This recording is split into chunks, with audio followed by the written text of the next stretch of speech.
Problem या difficulty जहाँ अक्सर फ्रीलांसर्स को आती है वो आती है कि आप कितने हमने और हम ऐसा क्या करें कि हमें कॉन्ट्रैक्ट मिले और इतना बड़ा जो कंपटीशन है बाहर मार्केट में, तो उस पे कैसे हमें जो है ना उससे मुकाबला करना है और उनसे छीनना है बेसिकली अपने काम। तो उसके लिए देखें, नॉर्मली हम लोग क्या करते हैं कि हमें जो कल्चर होता है किसी को फ्रीलांसिंग सिखाने का, समझाने का, ठीक है, वो एक सेट सेट पैटर्न होता है कि पहले उनको बताते हैं फ्रीलांसिंग होती क्या है, फिर उसके बाद हम जाते हैं कि तो फ्रीलांसिंग कहाँ कहाँ कैसे कैसे कर सकते हैं आप। देन उसके बाद फ्रीलांसिंग के टूल्स क्या होते हैं, उनकी ट्रिक्स क्या होती हैं, दैट आई बिलीव कि आप सब वो जानते होंगे। तो मैं कोशिश करूंगा कि ज्यादा किताबी बातें या ज्यादा ज्यादा जो है ब्लॉग्स और ये जो आर्टिकल्स हमें मिल जाते हैं ऑनलाइन इजीली, उनसे हट के मैं पर्सनल एक्सपीरियंस की बेसिस पे रहते हुए आपको वो गाइड करूं जिससे आप लोगों को अंदाजा हो कि काम किस किस तरह से मिल सकता है और क्या चीजें जरूरी हैं आपको टू विन प्रोजेक्ट्स। ठीक है, तो उसके लिए पहली चीज तो देखें, सबसे पहले इम्पोर्टेंट और मेन चीज जो है ना वो तो ये है कि आपने अपनी इंटेंशन बड़ी क्लियर रखनी है। ठीक है, हम लोग अक्सर कोशिश क्या कर रहे होते हैं कि बस काम मिल जाए किसी भी तरीके से, और बहुत सारे ऐसे मैंने देखे हैं, स्टूडेंट्स हो गए या ट्रेनर्स हो गए, उनके बीच में ना एथिक्स गायब हो गई हैं। वो सही गलत का फैसला नहीं करते, उनको जहां लगता है कि जो चीज हमें रिजल्ट दे रही है वही सही है, जबकि ऐसा सही नहीं है। इमीडिएटली या क्विकली शायद आपको थोड़े बहुत रिजल्ट्स मिल जाएं उसमें से, लेकिन लॉन्ग टर्म में आपको हमेशा नुकसान उठाना पड़ता है। इसकी मिसाल मैं ऐसे देता हूँ कि हर काम मैंने मैंने डिजिटल से रिलेटेड ना कोशिश की है कि हर काम में हाथ भी डालूं और उसको एक्सपीरियंस भी करूं क्या है। तो पहले जब मैं सोशल मीडिया मार्केटिंग कर रहा होता था, उस टाइम बहुत सारे लोग थे जो कि फेक लाइक्स बेच रहे होते थे। अगर आप लोगों को उस टाइम की बातें याद हो, आजकल भी ये चीज बड़ी ऑन है कि फ्रीलांसिंग में जो है ना, इनफैक्ट ये जो डिजिटल मार्केटिंग में फेक लाइक्स लेना, फेक कमेंट्स लेना, अपनी वीडियोस पे फेक व्यूज लेना, ये सब चीजें बड़ी कॉमन है आजकल। लेकिन उसमें फिर प्रॉब्लम ये होती है कि जो प्लेटफॉर्म है, आप उसकी अगर साइंस को समझें कि अगर आप YouTube पे फेक व्यूज ले रहे हैं तो YouTube नहीं चाहता कि मेरी किसी भी वीडियो पे फेक व्यूज आए, क्योंकि वो उसके अगेंस्ट क्रिएटर को पैसे भी दे रहा होता है, और वो चाहता है कि मेरा जो व्यूअर है, जो वीडियोस देखने आए हैं, उसको ऑथेंटिक वीडियोस देखें जो वाकई में मशहूर हैं या वाकई में वो देखना चाहता है। तो वो लोग क्या करते हैं, सारे प्लेटफॉर्म चाहते हैं कि ऐसी कोई फेक एक्टिविटी ना हो। वो क्या करते हैं, उनको जैसे ही पता चलता है कि अच्छा ये पेज है, ये बंदा जो है ना इस तरह की फेक एक्टिविटीज कर रहा है, वो उसको बैन कर देते हैं। तो शायद थोड़े बहुत कम टाइम में उसने थोड़ा बहुत उससे मुनाफा ले लिया हो, थोड़ा बहुत प्रॉफिट ले लिया हो, लेकिन जब वो लॉन्गर रन में आप देखते हैं तो आपका पेज ही बैन हो गया, तो जो क्रेडिबिलिटी, जो ब्रांड इमेज, जो आपने अपनी एक एसेट बिल्ड किया था, वो सब गया। क्योंकि आप लोगों को ये भी पता होगा कि लोग यूट्यूब के चैनल्स बना बना के बेचते भी हैं आगे चल के, और वो तभी बिकेंगे, तभी वो चीजें सेल हो सकती हैं जब आपने एक अच्छा एसेट उसको क्लीन बिल्ड किया हो। सेम चीज फॉर सोशल मीडिया के फेक, अगर आप ले लें आपका पेज बैन। अक्सर लोग ये देखते हैं फ्रीलांसिंग में भी, इनफैक्ट ई कॉमर्स में भी मैंने नोट किया कि फेक रिव्यूज दिलवाते हैं, फेक ऑर्डर्स जनरेट करवाते हैं, और कोशिश करते हैं कि शायद इससे हमारे जो है ना जो हमारी प्रोफाइल है वो बड़ी स्ट्रांग हो जाएगी और हमें काम मिलना शुरू हो जाएगा, जबकि ऐसा नहीं। थोड़ा सा मैं अपने बारे में स्टार्ट करता हूँ कि मैंने अपनी जर्नी कहाँ से स्टार्ट की और हम किस तरह से उसको लेके फिर आगे चले।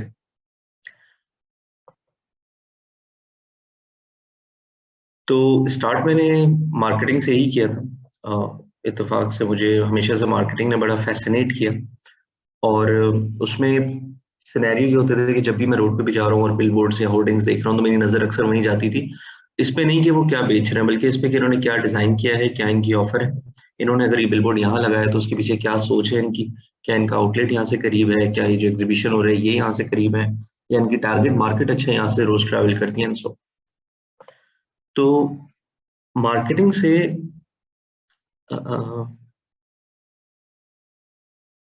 नहीं नहीं, फेक के बगैर भी आप बड़ी अच्छी रेवेन्यू ले सकते हैं, उसमें मैं भी आता हूँ आगे। अच्छा, तो देन उसके बाद फिर हुआ ये कि आपने अक्सर देखा होगा शॉपिंग मॉल्स में कभी कभी बाहर मार्ट्स के बाहर स्टॉल्स वगैरह लगे होते हैं, वहाँ पे लड़के लड़कियां खड़े हुए होते हैं जो आपको प्रोडक्ट का डेमो देते हैं। तो उस जॉब को कहते हैं ब्रांड एम्बेसडर्स, या अशर्स भी बोलते हैं उनको, मर्चेंडाइजर्स भी बोलते हैं। तो मैंने अपना करियर वहीं से शुरू किया था। दोस्त वगैरह जाते थे इस तरह की जॉब करने, उनको डेली के 1000 रुपये मिलते थे और अच्छा ने कि अच्छा मार्केटिंग भी मिलेगी फ्री, उनके ये जो ब्रांडेड गिव अवेज होते हैं ना, वो सब भी मिलते थे आपको उनके।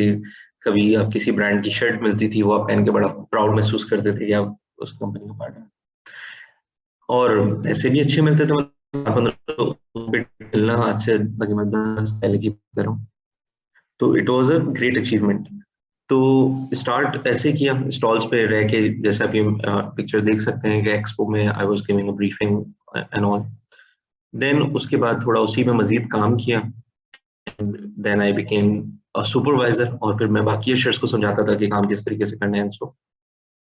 एंड उसके बाद फिर वो जर्नी चलती गई। फिर उसके बाद मैंने वहीं उन्हीं एजेंसीज में ही जॉब कर ली जो ये काम बीटीएल एक्टिविटीज करती थी। लेकिन साथ में मुझे उस टाइम पे नया फेसबुक आया था, चल रहा था, तो मैंने उसमें भी इंटरेस्ट लेना शुरू किया और मैंने कोशिश की कि अच्छा इसको सीखूं, यहाँ पे क्या हो रहा है।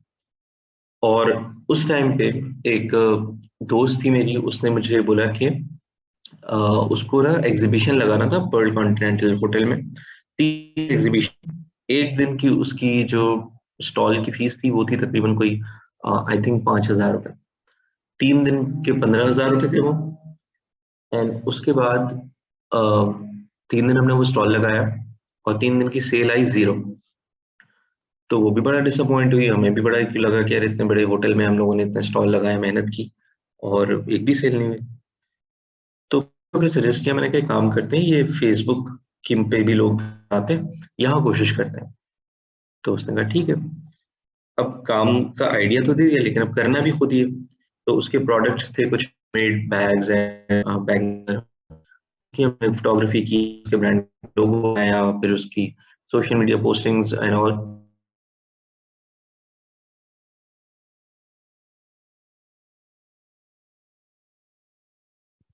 हसन, आपकी आवाज नहीं आ रही हमें। आप ऑनलाइन हैं?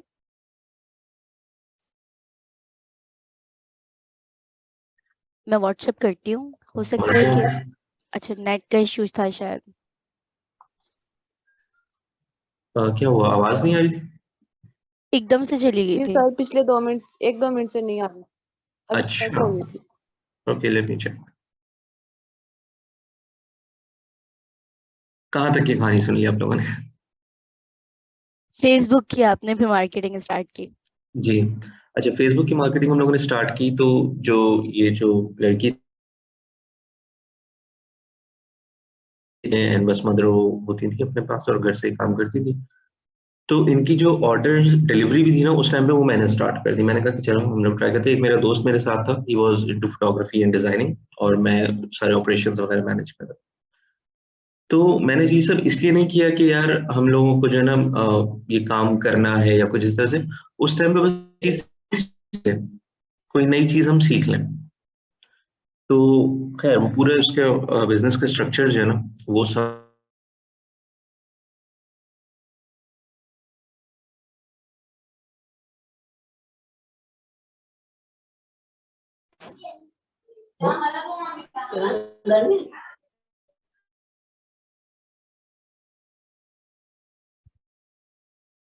हसन, आप फिर डिस्कनेक्ट हो गए हमारे पास से।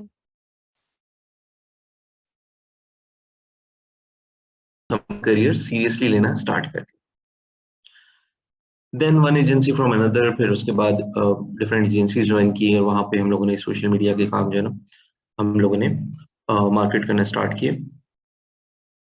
Can you hear me now properly? Yes, now. Yes sir. Okay, ठीक है। So after that social media पे जब हम लोगों ने काम किया, लेकिन वो एजेंसी सारी बीटीएल एटीएल एक्टिविटीज करती थी और डिजिटल उस टाइम बड़ा रिलेटिवली न्यू था, तो कोई सिखाने वाला नहीं था आपको। और यंग एज में आप बड़े पैशनेट होते हो, आपका दिल करता है कि आप अच्छा, चलिए मैं स्टोरी बस उसको शॉर्ट करके इस तरह से बताता हूँ कि उसका जितना भी काम था ना, प्रोडक्ट डिजाइनिंग से लेकर डिलीवरी तक, वो सब मैंने उसमें कोशिश की कि उसको एक्सपीरियंस करें, जस्ट बिकॉज देखें कि वो काम कैसे होता है। क्योंकि जब मैं ये एक्टिविटीज वगैरह तो इसमें कभी कभी हमें ऐसी एक्टिविटीज भी मिलती थी। जोंग ने एक एक्टिविटी स्टार्ट की थी कि में जाके वो लोग जो है ना फुटबॉल की अपनी टीम बना रहे थे। ATL is above the line, BTL is below the line marketing. ATL में आपके सारे टीवी एड्स, बिलबोर्ड, ये चीजें आती हैं, newspaper ads and all. BTL में जो एक्टिविटीज आती हैं जिसमें आप कस्टमर से इंटरेक्ट भी करते हैं, जैसे स्टॉल्स लगाना, और अपार्टमेंट्स में आपने देखा होगा कभी सुप्रीम के ट्रक आ रहे होते हैं, कभी किसी सर्फ एक्सेल वगैरह के ट्रक्स आ रहे होते हैं, वो सब बीटीएल एक्टिविटीज आती है। एंड उसके बाद अब हमारी जो आ गई है ऑन द लाइन मार्केटिंग, जिसको कहते हैं ओटीएल, जिसमें हम डिजिटल कंसिडर किया। So coming back to the story, उसमें फिर हुआ ये कि अब ये एक्टिविटीज वगैरह जब हम कर रहे थे तो उसमें भी बड़ी दौड़ें लगती थी हमारी, कि फॉर्चुनेटली मैं कहूंगा कि जहां बाकी लड़के लड़कियों को स्टॉल्स पे खड़ा रखा जाता था, मुझे वो थोड़े उससे आगे के काम देते थे कि आपने एक काम करना है, जैसे आप इस स्कूल में जाएं और उनसे परमिशन लेकर आए कि हम अगले हफ्ते जो है ना आपके स्कूल में ये स्टॉल लगाना चाह रहे हैं। लेकिन उसके अलावा और कोई सपोर्ट नहीं होती थी। एंड उस time I was so naive, so new, कि मुझे कराची के ना रास्ते भी नहीं पता थे। कि अगर मैं कहीं पे भी खो जाता था ना, तो मैं पहले पूछता था लोगों से कि कायदे-ए-आज़म का मज़ार किधर है? मैं कायदे-ए-आज़म के मज़ार आता था और वहां से फिर अपने घर का रास्ता मुझे याद था। तो एक दफा तो ऐसा भी हुआ था कि मैं जौहर की साइड कहीं खोया, वहां से मैं कायदे-ए-आज़म के मज़ार गया और फिर वहां से घर आया, क्योंकि मैं इतना नाइव था रास्तों के हवाले से। तो खैर अब ये जॉब उन्होंने बोल दिया कि आपने जाना है एक मलिर के एक स्कूल में जाना है और वहां से परमिशन लेनी है। लेकिन ना करने की आदत नहीं थी कि हाँ सीखना है तो करते हैं। तो उन स्कूल्स में भी गए, परमिशंस भी ली, और इस तरह के कामों में मतलब हमेशा से आदत ये रही थी किसी काम को मना नहीं किया। कोई अपॉर्चुनिटी आ रही है लाइफ में, उसको हमने अवेल करने की कोशिश की। हाँ ठीक, रिवॉर्ड्स उसके क्या मिलेंगे, रिवॉर्ड्स उसके होते हैं नहीं होते हैं, प्रॉफिट होता है लॉस होता है, ये सब चीजें बात की बात। सो एनीवेज देन उसके बाद एजेंसीज ज्वाइन की। एजेंसीज में एटीएल और बीटीएल को पूरा सीख लिया तकरीबन 1 साल के अंदर, लेकिन डिजिटल कोई सिखाने वाला नहीं था। तो हम लोगों ने फिर उसके बाद कोशिश ये की। एक मिनट दीजिएगा मुझे।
जी सॉरी, कुछ ना कंस्ट्रक्शन वगैरह हो रही है तो उसका अचानक से शोर आना शुरू हो गया।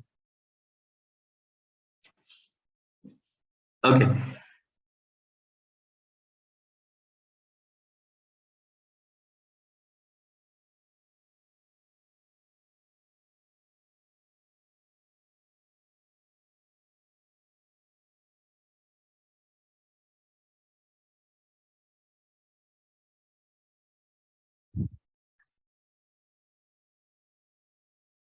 हसन, आपकी डिजिटल आवाज से रिलेटिवली बड़ी।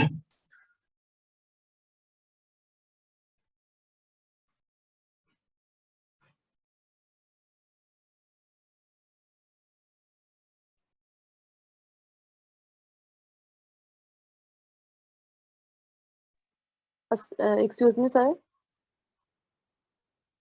मुझे लग रहा है कि नेट का इशू है या फिर हसन ने खुद को म्यूट किया हुआ है, तो थोड़ा वेट कर लें, हो सकता है he is coming. Yes ma'am, net का इशू होना है। अभी थोड़ी देर पहले भी था इसीलिए। हाँ, तो थोड़ा वेट कर लेते हैं। देखो, ये नेट का इशू तो हमेशा रहता ही है, चाहे वो कराची हो, लाहौर हो, कहीं भी हो, तो थोड़ा सा ना हम लोग वेट कर लेते हैं। जी जी। मैम। सो आपको अब आवाज क्लियर आ रही है? यस, अब आ यस रही है। सर। अच्छा, थोड़ा आप लोगों को यार कॉम्प्रो करना पड़ेगा, पीछे कहीं किसी ने आज संडे के दिन भी सॉरी आज कंस्ट्रक्शन स्टार्ट कर दिए, तो वो भी कहीं थोड़ी दूर हो रही है, वहां से आवाज लेकिन आ रही है। अच्छा, नो तो सर, इट्स ओके। कंटिन्यू करते हैं कि अच्छा, जब हम एजेंसी में जब देख लिया डिजिटल अब कोई नहीं सिखा सकता मुझे, मैंने बारहा अपने बॉसेस को बोला कि मुझे कोई कोर्स करवा दें डिजिटल मार्केटिंग का, मुझे कभी जो है ना उस टाइम पे बड़ा दुबई में बड़े इवेंट्स हो रहे थे और बड़ी अपॉर्चुनिटीज थी। इनफैक्ट मैं जिस कंपनी में मैंने जॉब की थी उसकी दुबई में एक ब्रांच भी थी, तो मैंने कहा कि सर अगर वहाँ मूव कर दें मुझे थोड़े टाइम के लिए, तो हम कोशिश करें कि भाई वहाँ से कुछ सीख कर आ जाऊँ और फिर उसके बाद इम्प्लीमेंट करें, क्योंकि एक टाइम पे फिर वो चीज़ें बड़ी रिपीटेटिव और बोरिंग होना शुरू हो गई थी। तो एनीवेज फिर हमने उसको कंटिन्यू किया फर्दर, और अगर कुछ नहीं बचा यहाँ पे, then I moved on to a different agency. ठीक है, और वहाँ पे सबसे अच्छी बात ये थी कि वहाँ सारी जो उन्होंने मुझे आप कह लें कि जो रिस्पॉन्सिबिलिटीज थी वो सारी उन्होंने, इन्वेस्टर जो थे वो बाहर बैठे हुए थे, उन्होंने कहा आप ही ने एजेंसी बनानी है, आप ही ने चलानी है, हायरिंग्स भी आपने करनी है, क्लाइंट्स भी आपने लाने हैं, सब कुछ लाना है, हमें सिर्फ जो है ना आप बता दिएगा कि कितनी इन्वेस्टमेंट चाहिए और कितना प्रॉफिट हम जनरेट करेंगे। तो जितनी जल्दी जितनी बड़ी रिस्पॉन्सिबिलिटी आपके सर पे आ जाए ना, उतना मुझे लगता है कि बेहतर है, चाहे आप उसमें कामयाब फेल हो। ठीक है, और मैं क्लियरली बता रहा हूँ कि मैं उसमें फेल हुआ, मैं कामयाब नहीं हुआ उस बिजनेस में, ऑल्दो मैंने उसको तकरीबन 7 साढ़े 7 साल तक मैनेज किया, but I do not consider it as a win. बेशक उसने इतने टाइम तक मेरा किचन चलाया, एक बड़ी टीम हमने मैनेज की, एंड वो अभी भी चल रहा है काम, लेकिन सक्सेस मैं उसको उस वक्त कहूंगा कि जब मुझे लगे कि हाँ यार हमने उसको एक बहुत बड़ी पोजीशन पे लेकर आ गए, या हम जो है ना जो मैंने एम देखे थे हम उन तक नहीं पहुंच सके। और उसमें गलत भी नहीं है, मतलब हर चीज में आपको विन और लूज करना जो है ना या समझना जरूरी नहीं होता, आप किसी रेस में नहीं है, लेकिन आपने जितना अचीव किया बहुत अच्छी बात है। और लाइफ के भी कुछ एम्स और कुछ मिशंस होते हैं जो वो आपको जो है ना सिखाना चाहती है, तो वो वहीं तक ही आपको लेके जाती है, उसके बाद कहती है कि अच्छा अब आपके लिए मैंने एक बड़ा इम्तिहान रखा है, now you have to go there.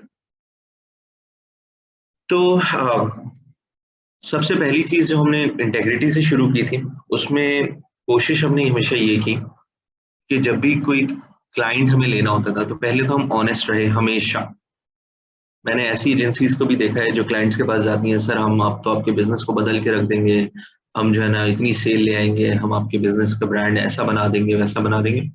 और मेरे पास जो रेशियो आता था क्लाइंट्स का, उसमें से मैं कहूँगा 80% जो क्लाइंट्स थे ना, वो सब पहले यही परेशान होके आते थे किसी और एजेंसी से, या अपने किसी रिश्तेदार को उन्होंने अपना सोशल मीडिया पेज दे दिया होता था, और उन्होंने उस पे फेक लाइक्स लाके या गंदी डिजाइनिंग करके उनके ब्रांड का इमेज इतना बुरा बना दिया था कि उसके बाद जो है ना उन उसमें कुछ बचा ही नहीं था। एंड देन हमें इस तरह के चैलेंजेस मिलते थे जिसमें हम काम करते थे। तो उसमें फिर सिनेरियो फिर होना ये शुरू हुआ कि अब क्लाइंट्स की जब हम बात करें कि हमें लेने कैसे हैं, तो जो पहला क्लाइंट था ना मेरा, मैं सोशल मीडिया पे सर्फिंग कर रहा था, और उस टाइम पे एक पेज बड़ा मशहूर चल रहा था, इको बैग्स पाकिस्तान, ये तस्वीर उसी की है जहाँ जिनके मैं स्टॉल पे खड़ा हूँ।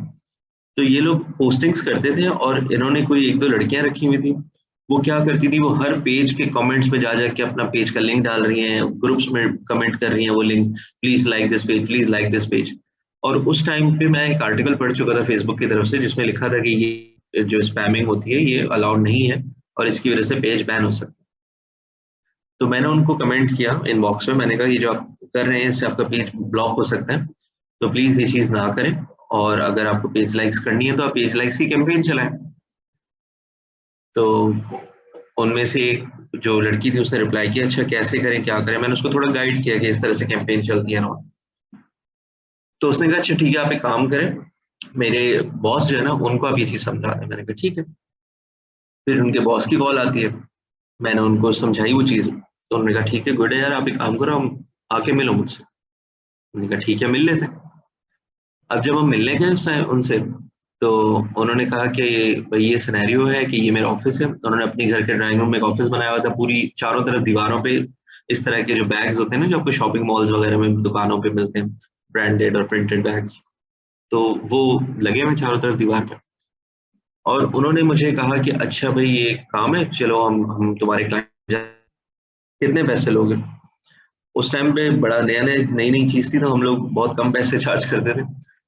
तो मैंने उनसे कहा, मैंने कहा मैं जो हूँ ना आपसे 6,000 रुपए लूँगा, और उसमें मैं आपको पेज पे लाइक्स भी लाके दूँगा, मैं आपकी graphic designing, content writing, query management और हर चीज़ उसमें करूँगा 6,000 रुपए में। सामने से उस टाइम पे क्लाइंट्स भी, हर हर दौर में आपको क्लाइंट्स वैसे ही मिलेंगे। तो उन्होंने कहा कि नहीं, 6,000 तो बहुत ज़्यादा है, मैं आपको जो हूँ ना 2,000 रुपए दूँगा मंथली। तो उसका मेरे ख्याल में प्लान ही होगा कि मैं 2,000 बोलूँगा, ये 3-4 हज़ार रुपए में कुछ लॉक हो जाएगा। अब 2,000 सुन के हँसने लग गया। तो मैंने उसको कहा, मैंने कहा आप एक काम करें, आप ये 2,000 रुपए भी मत दें, मैं आपका काम फ्री में करता हूँ। उसने कहा अच्छा ऐसा क्यों? मैंने कहा अच्छा, इस टाइम पे मैंने ये नहीं सोचा कि ठीक है इतने पैसे रेवेन्यू आ रहे हैं, मैं अपना ये रेवेन्यू जाके बोर्ड्स को दिखाऊँगा कि मैं नया क्लाइंट ले आया हूँ। मैंने उसमें एक बड़ी अपॉर्च्युनिटी देखी। वो ये कि जब मैं बैठा हुआ उसकी चारों दीवारें देख रहा था ना, तो चारों दीवारों पे हर ब्रांड का बैग लगा हुआ है। तो इसका मतलब ये लोग कभी ना कभी इसके क्लाइंट रहे हैं या अभी भी होंगे। तो मैंने उसको कहा, मैंने कहा आप बस एक काम करें, मैं आपका पेज फ्री में मैनेज करता हूँ। आप सिर्फ जो है ना मुझे हर महीने में इनमें से किसी भी 2 क्लाइंट से मुझे मिलवा दिएगा। और वो नाम उस टाइम पे बड़े-बड़े नाम मुझे लग रहे थे, मतलब अ, जो उस टाइम के बड़े क्लोथिंग ब्रांड थे, वो वहाँ पे थे। आई थिंक आसिम जोफा भी उसमें था, और आसिम जोफा की वाइफ का भी उस टाइम पे ब्रांड था, वो भी कुछ था, और इस तरह के ना बहुत सारे ब्रांड्स थे उनके पास। तो मैंने कहा बस मीटिंग करवा दें मुझे मेरी उनसे, और उनको मैं सोशल मीडिया की सर्विसेज़ अपनी पिच करूँगा। अगर मिला, मिला, नहीं मिला तो दैट्स अप टू देम। उसने कहा इससे अच्छी तो कोई बात ही नहीं। तो उन्होंने फिर मुझे रेफरेंस दिए, लिंक्स दिए, बाकायदा उन्होंने अपने पूरे बिज़नेस कार्ड्स मेरे आगे कर दिए कि ये लो, इनमें से जिससे बात करनी है करो, मेरे रेफरेंस से कर लेना, कोई टेंशन नहीं। तो एक नई एजेंसी को और क्या चाहिए था कि मुझे नेटवर्क मिल जाए, मुझे जो है ना एक सपोर्ट भी मिल जाए। तो वहाँ से फिर मैंने कॉलिंग्स और कोल्ड कॉलिंग्स वगैरह स्टार्ट की, और क्योंकि उस टाइम पे रिक्वायरमेंट थी, तो लोगों ने बोला ठीक है आओ मिलो।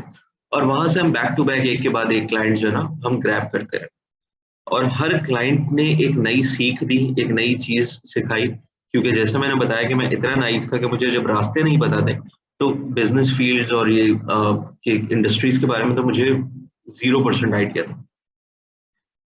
जब ये क्लाइंट हमने लिया इको बैग्स का, तो मुझे पता चला कि अच्छा इस बैग को नॉन वोवेन कहते हैं, और इस बैग की ग्रामेज का क्या हिसाब-किताब होता है, कॉस्ट क्या होती है, ये प्रिंट कैसे होते हैं, ये मैन्युफैक्चर कहाँ होते हैं। दूसरा क्लाइंट जो मेरे पास आया, it was a clothing brand, और वो था on demand print brand kind of a thing. तो वहाँ से वो पूरी चीज़ समझ में आई कि अच्छा ये कपड़े ऑनलाइन आप कैसे बेच सकते हैं, एंड देन उस टाइम पे ज़्यादा लोग कर नहीं रहे थे। देन उसके बाद एक क्लाइंट आया जो कि स्टील मिल्स का क्लाइंट था, तो स्टील की इंडस्ट्री में आना-जाना आपका हो गया। एंड उसके बाद आपकी जो है ना उनसे लिंक मिल गया, मुझे पूरा प्रोसेस समझ आया कि जो स्टील आता है, फिर उसकी डिफरेंट शेप्स में कैसे मोल्ड होता है, क्या काम हो रहे होते हैं, किस तरह के आप डायरेक्ट्स आपको चाहिए होते हैं, सो तो हर क्लाइंट ने जब-जब मुझे अपने बिज़नेस के बारे में वो ब्रीफिंग दे रहे होते थे, और मेरे लिए वो एक लेसन हो रहा होता था कि अच्छा ये बिज़नेस ऐसे होता है। और मैं सिर्फ़ इस वज़ह से उस चीज़ में इतना ज़्यादा इन्वॉल्व हो जाता था कि अगर कल को मुझे ऐसा बिज़नेस कुछ करना पड़े, मैं एक्चुअली अपना बिज़नेस ढूँढ रहा था उनमें, कि इनमें से ऐसा कौन-सा बिज़नेस है जो शायद मैं ज़िंदगी भर करना चाहूँगा। क्योंकि सर्विस इंडस्ट्री में मुझे हमेशा नहीं रहना था। मैंने सर्विस इंडस्ट्री में बहुत काम किया, and I have a particular idea कि सर्विस इंडस्ट्री आप लाइफ लॉन्ग नहीं चला सकते। तो उसमें मैं हमेशा अपना एक ब्रांड देख रहा होता था, और इस वजह से मैं बड़ी एक्सटेंसिव उनसे क्वेश्चन आंसरिंग भी कर रहा होता था, तो उनको ही लगता था कि अच्छा ये इतना इंटरेस्ट ले रहे हैं हमारे ब्रांड में, दैट मीन्स कि कुछ ना कुछ तो डिलीवर करेगा। और मैं उन चीज़ों को भी इसी वजह से सीख रहा होता था कि मैं जितना ज़्यादा सीखूँगा उतना बेहतर इसको मार्केट कर सकूँगा। सो प्रोसेस उसके साथ अ, चलता रहा। No voice. नहीं, वॉइस आ रही है आ रही आपकी। है वॉइस। असल में हम लोग रीज्वाइन करेंगे क्योंकि हम जो फ्री वर्जन यूज कर रहे होते हैं। हाँ, हाँ, नो तो इश्यूज़, वी हैव टाइम, हाँ, I am looking at it.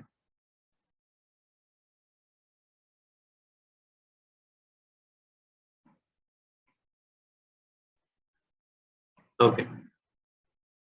So I'm just gonna pass on to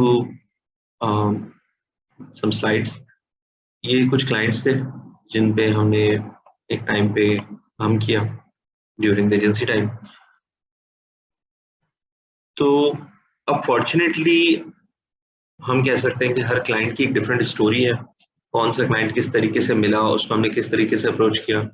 for example king chemical corporation काफ़ी बड़ा नाम है, किंग टॉक्स एंड स्टेफॉन इनका एक ब्रांड है, फिर क्रोन बॉडी स्प्रेज इनके बड़े जो है ना पॉपुलर भी बॉडी स्प्रेज चल रहे हैं। तो इनसे मेरी बात इस तरीके से हुई कि मैं अपने सोशल मीडिया पे थोड़ा अपना काम पब्लिश करता रहता था कि I am doing this thing, और इत्तेफाक से इनका जो मार्केटिंग मैनेजर था ही used to live near my house. तो उसने कोई रात को 10-11 बजे मुझे बुलाया कि आप एक पार्क में आए, बैठे हम लोग ऐसी बस चिल करते हैं, वो भी ऐसी मेरी एज का ही लड़का है। तो हम लोग खैर बैठे उनके साथ और वहीं पे अच्छा क्या करते हो, कैसे करते हो, और वहीं के वहीं उसने मुझे 2 क्लाइंट्स का अपना काम, मतलब 2 ब्रांड्स का, एक स्टेफॉन स्प्रे स्टार्च और एक क्रोन बॉडी स्प्रे, वो उसने मुझे कहा कि ठीक है वो तुम अब से ये मैनेज करना स्टार्ट कर दो। तो ऐसे भी सिनेरियो होते हैं कि आप एक रेगुलर जो है ना कैजुअल मीटिंग कर रहे होते हैं और उसमें से आपको बहुत सारे लिंक्स मिल जाते हैं। देन उसके बाद एक और क्लाइंट था Arsalan Iqbal, it was a clothing brand, ये this one house of Arsalan Iqbal.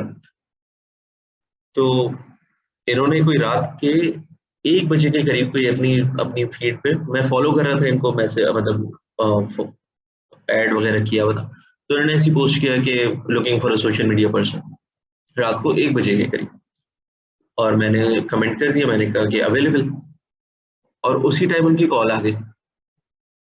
तो अगर अभी अभी मेरे बहुत नखरे हैं क्लाइंट को ऑनबोर्ड लेने के हवाले से या किसी के लिए भी काम करने के हवाले से, लेकिन उस टाइम पे क्योंकि मुझे नीड थी, तो मैंने ये नहीं कहा कि यार ये कौन सा टाइम है कॉल करने का, सुबह करना, ये कुछ नहीं। उसने रात के 1 बजे कॉल किया, अवेलेबल जी सर बोले। तो उसने कहा भाई अच्छा क्या करोगे, कैसे करोगे, रात के रात ही वो पिचिंग हुई, ब्रीफिंग हुई, एंड उसके बाद the next day I was sitting at his office और हम कॉन्ट्रैक्ट साइन कर रहे थे। तो हर क्लाइंट की ना एक बड़ी इंटरेस्टिंग सी स्टोरी है, लेकिन उसमें ऑब्वियसली वो मेरी स्टोरी है, आप सबकी स्टोरी इससे बिल्कुल डिफरेंट होगी, लेकिन अप्रोच क्या होगी वो अब हम अपने सेशन के बाद अभी जब दोबारा ज्वाइन करेंगे तो फिर मैं हम उसकी तरफ लेकर आते हैं कि वो कुछ चीजें जो हमारी अप्रोच में होनी चाहिए वो क्या होनी चाहिए।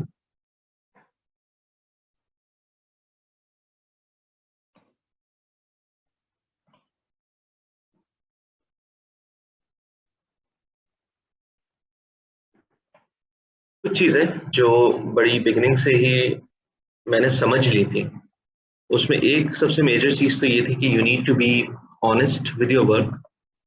और जब भी कोई क्लाइंट या लीड हमें मिलती थी ना, मैं उस पर इतनी थॉरो रिसर्च करता था कि ये समझ के कि ये मेरा बिजनेस है, अगर मेरा ये बिजनेस होता तो मैं इसको कैसे रन करता, मेरी स्ट्रेटजीज क्या होती, मेरी अप्रोच क्या होती और मैं क्या अचीव करना चाहता।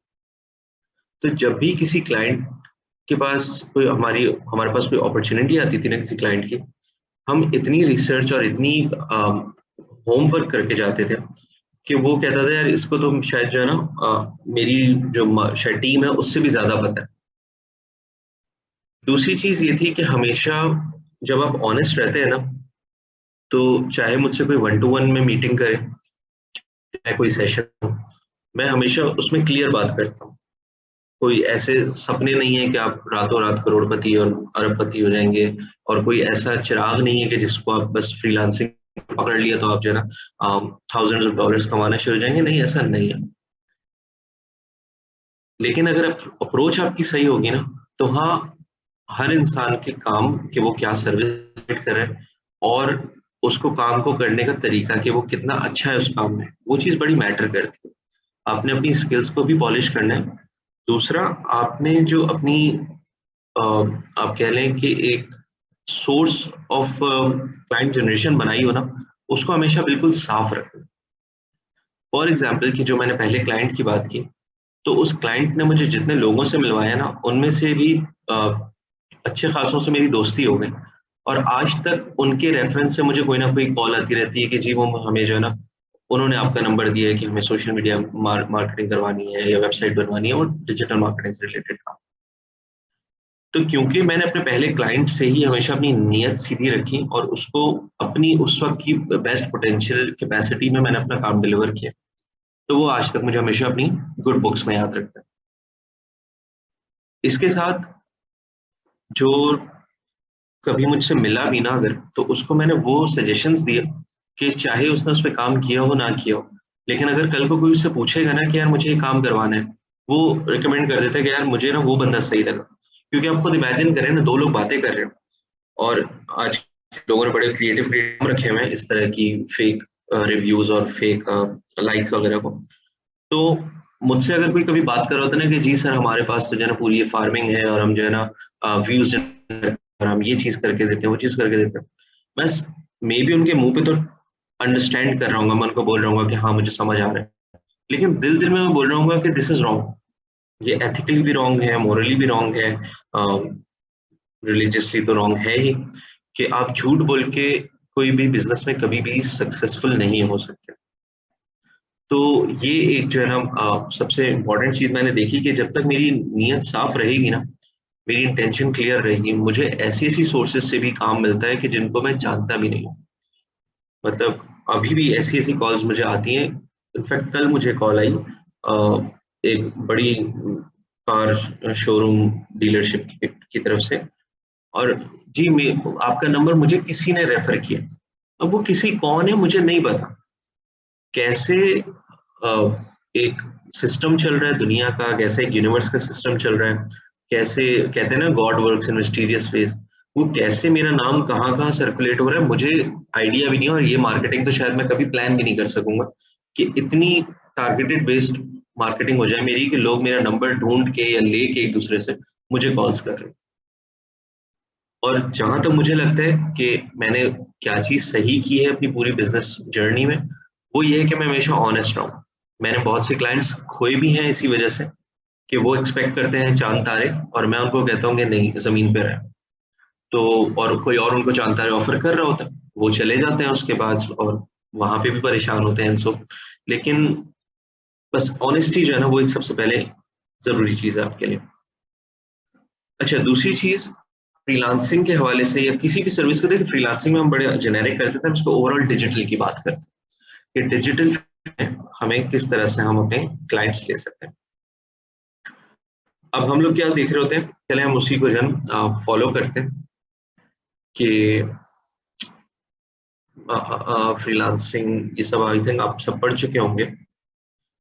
डिमांड्स हमें ज्यादातर स्किल जो है फ्रीलांसिंग की, वो आप सबको पता होगा कि यही है कि आप वर्चुअल असिस्टेंट बन सकते हैं, आप सोशल मीडिया मैनेजमेंट कर सकते हैं, software developer, customer service, SEO कर सकते हैं, वॉइस ओवर आर्टिस्ट बन सकते हैं, एंड इनमें से कोई सी भी फील्ड आप अपने लिए सिलेक्ट कर सकते हैं। ये वो फील्ड हैं जो कि बहुत ज्यादा इन डिमांड है, और इन सब की भी डिमांड एंड सप्लाई का रेशियो बड़ा डिफरेंट है।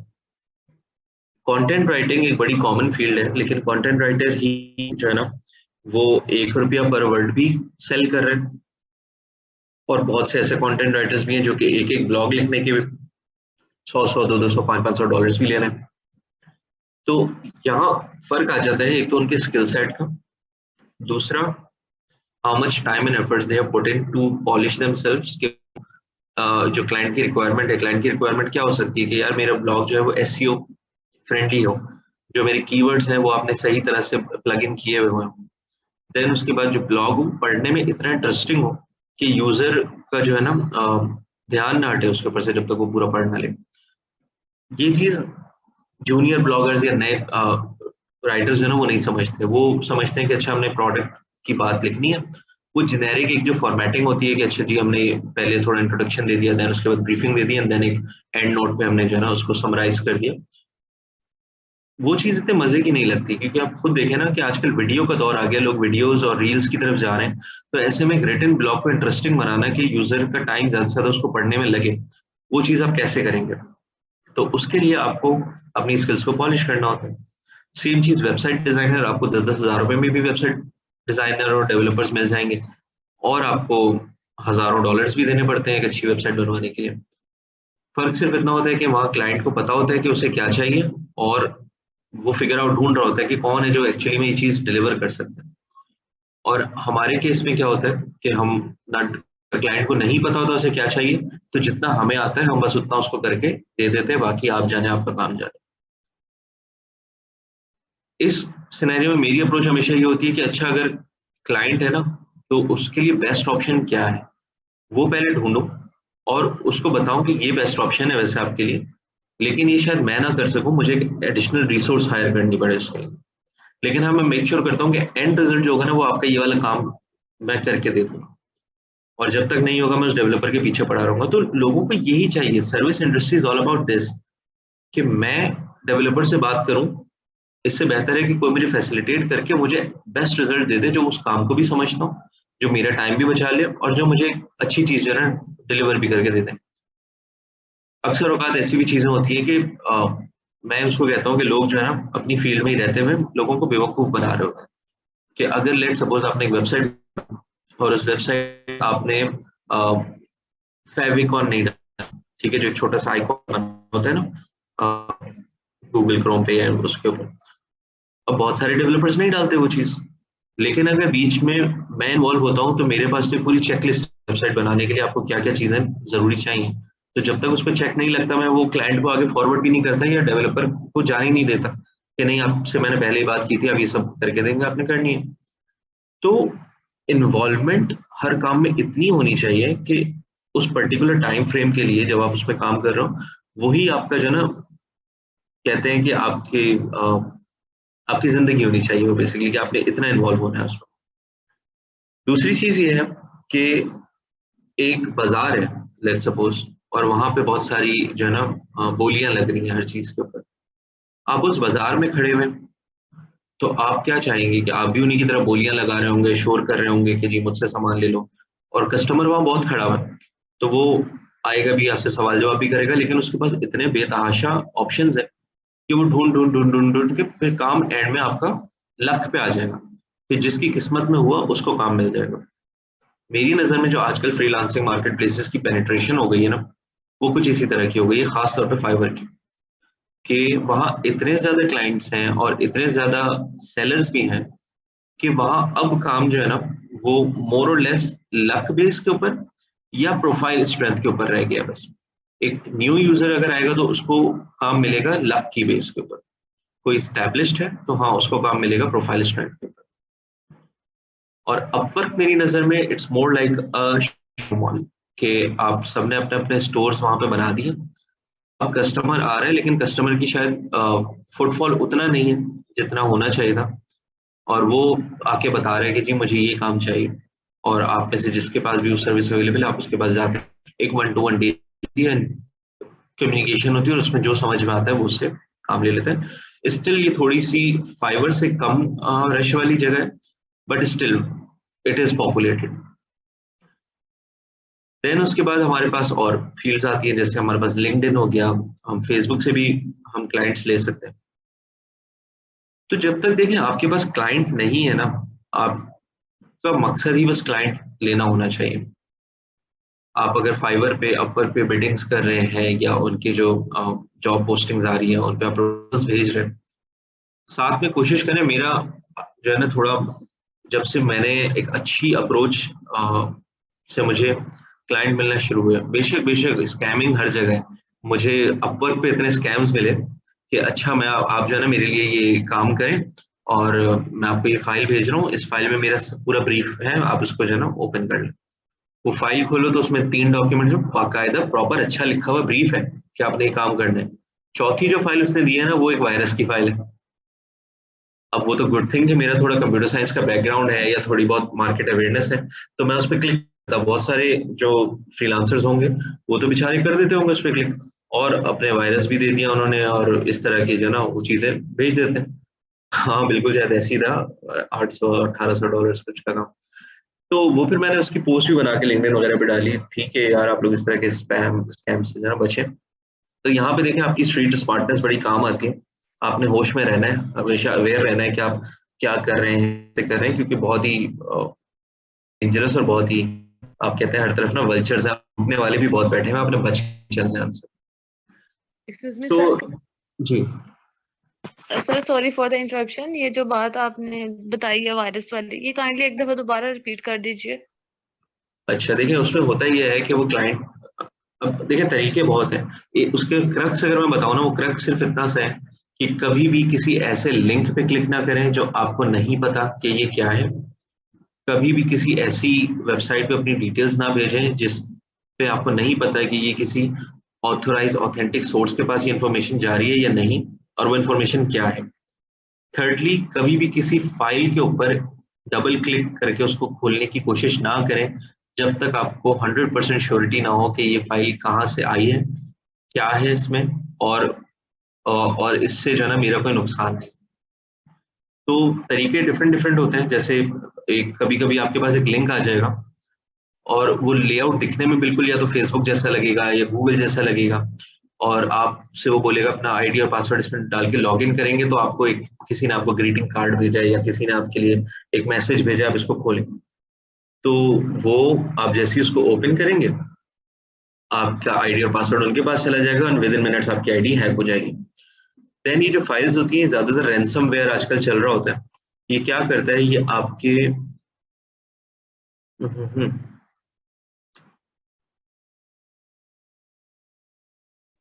हुँ, ठीक। तो अब उसमें फिर ये होता है कि रैनसमवेयर में वो फाइल अगर आपने खोल ली तो वो आपके पूरे कंप्यूटर का डेटा लॉक कर देगा। आप किसी भी फाइल को एक्सेस नहीं कर सकेंगे, किसी फ़ोल्डर को एक्सेस नहीं कर सकेंगे, और फिर वो सर आपको एक मेरे साथ हो मैसेज चुका है। करेगा। हो चुका है?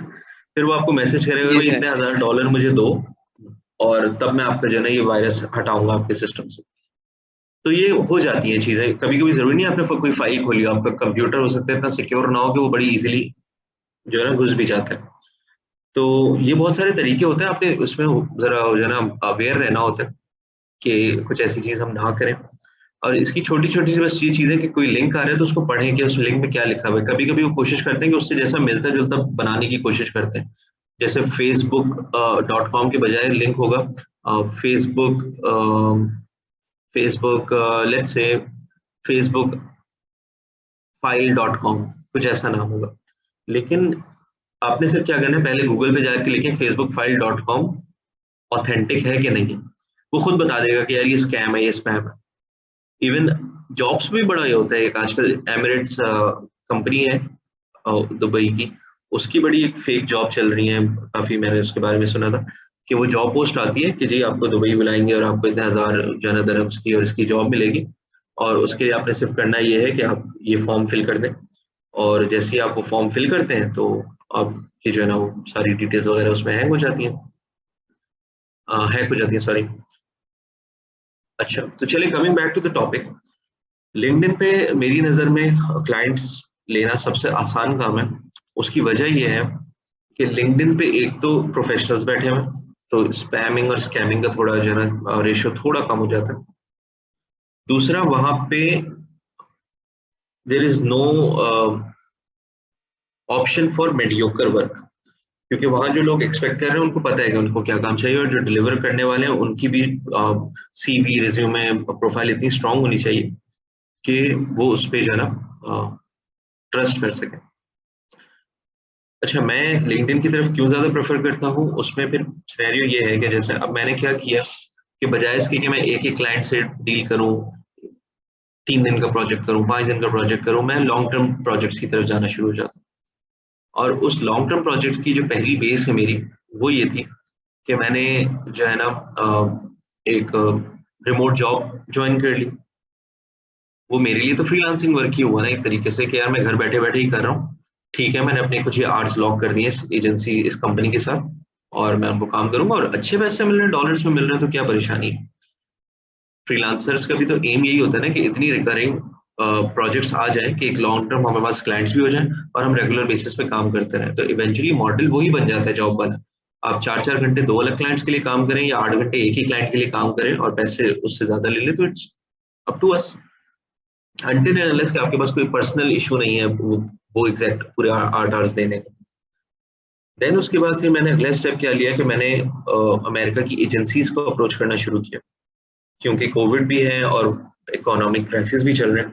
तो मैंने उनको ये ऑफर देना शुरू किया। मैंने कहा आप एक काम करें, आपकी जो एजेंसीज हैं उन पे आपको रिसोर्सेज हायर करनी पड़ती है। मिनिमम एक रिसोर्स भी ना उनको कुछ नहीं 6 से $8,000 उनको महीना देना पड़ता है, with all the employee benefits as well, कि हेल्थ इंश्योरेंस और उनकी ब्ला ब्ला जो भी उनकी रिक्वायरमेंट्स होती हैं। मैंने कहा आप एक काम करो, आप ये सारा काम पाकिस्तान आउटसोर्स करो, मैं आपको एजेंसी की पूरी टीम बना के देता हूँ और हम आपके लिए वो सारा काम करके देंगे। रिमोट वर्किंग का वैसे ही लोगों को जो है ना आइडिया हो गया, तो मैंने कहा आप जो है ना जितने पैसे इधर दे रहे हैं उसका शायद आपका जो है 20-30% से बजट लगेगा और काम की क्वालिटी भी मैं आपको इससे बेहतर करके दूंगा। तो then I got a project. उसी तरह का एक क्लाइंट ऐसा मिल गया कि जो अपनी एजेंसी बना रहा था, चल भी रही थी उसकी, लेकिन वो स्लो पेस पे चल रही थी क्योंकि एक रिसोर्स हायर करने में भी उसको बड़े थाउजेंड्स ऑफ डॉलर्स का एक्सपेंस लगता था। और यहाँ तो तकरीबन आई थिंक $10,000 में पूरी एजेंसी तैयार हो गई, उसकी पूरी टीम बैठी हुई है। तो इस तरह के भी आप काम कर सकते हैं कि जितना आप बड़ा सोचेंगे उतना आपको जो है ना बड़ा आप डिलीवर करने की कैपेसिटी होगी, क्योंकि ऑब्वियसली वो आपको एनालाइज करेगा आपने क्या काम किया है, किस तरीके से काम किया है, क्या आपके वर्क की क्वालिटी रही है, and how much you are capable of delivering all this things. तो मेरी नज़र में क्लाइंट को कोई फर्क नहीं पड़ता उसका काम कौन कर रहा है, उसका काम कहाँ से हो रहा है, अनटिल एंड अनलेस कि जो फैसिलिटी जो सर्विस प्रोवाइडर है, इफ ही अंडरस्टैंड्स और इफ ही ट्रस्ट्स हिम कि ये जो बंदा है ना ये मेरा काम कर सकता है या करवा सकता है, तो देन ही इज हैप्पी। ठीक है, तो जो अप्रोच है आपकी उसकी तरफ हम आते हैं आगे फर्दर। अच्छा, अब ये बहुत सारी ऐसी फील्ड्स मैंने सोची हैं खुद से कि फाइवर पे आप देख रहे होते हैं बहुत सारे जो है ना यूनिक गिग्स आ रहे होते हैं और उन पे ऑर्डर्स भी मिल रहे होते हैं। तो आप स्टैंड आउट कैसे कर सकते हैं बीइंग अ पाकिस्तानी फ्रीलांसर? तो आपके पास बहुत सारी ऐसी स्किल्स हैं जो बहुत दुनिया में डिमांड में हैं, लेकिन हम वही कन्वेंशनल जो अभी हमने टॉप पे डिस्कस की इनमें इतना इन्वॉल्व रहते हैं कि जहाँ पे पूरी दुनिया compete कर रही है कि हम अपनी यूनिकनेस को तो भूल ही गए।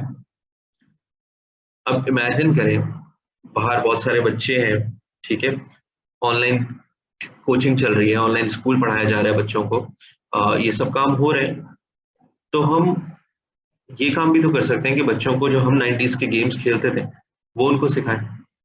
आजकल जो आपने नेटफ्लिक्स पे एक शो भी देखा होगा स्क्विड गेम्स, उसमें क्या हुआ है 90s के सारे गेम ही तो खेले गए। तो आप उनको वो सिखा सकते हैं कि जी आप लोग बोर होते हैं, आप लोग ये गेम खेलें, मैं आपको सिखाती हूँ खो खो कैसे खेला जाता है, हाइड एंड सीक का तो चले उनको पता होगा, या हमारे और भी बहुत सारे पैल दूच और इस तरह के जो गेम्स बचपन में खेलते थे वो सब हम सिखा सकते हैं उनको। देन हमारी स्पेशली फीमेल्स, आजकल तो मेल्स भी बड़े इसमें जो है ना इन्वॉल्व हो चुके हैं, मेहंदी डिजाइन्स में एक्सपर्ट है हमारी कॉम, बट बाहर वालों के लिए इट्स अ फैसिनेटिंग थिंग। अगर आप ये टैलेंट यहाँ पे बैठे बैठे वहाँ के किसी शख्स को सिखा दें और वो वहाँ पे उस पर अपना बिजनेस स्टार्ट कर दे तो एक पूरी इंडस्ट्री बन सकती है।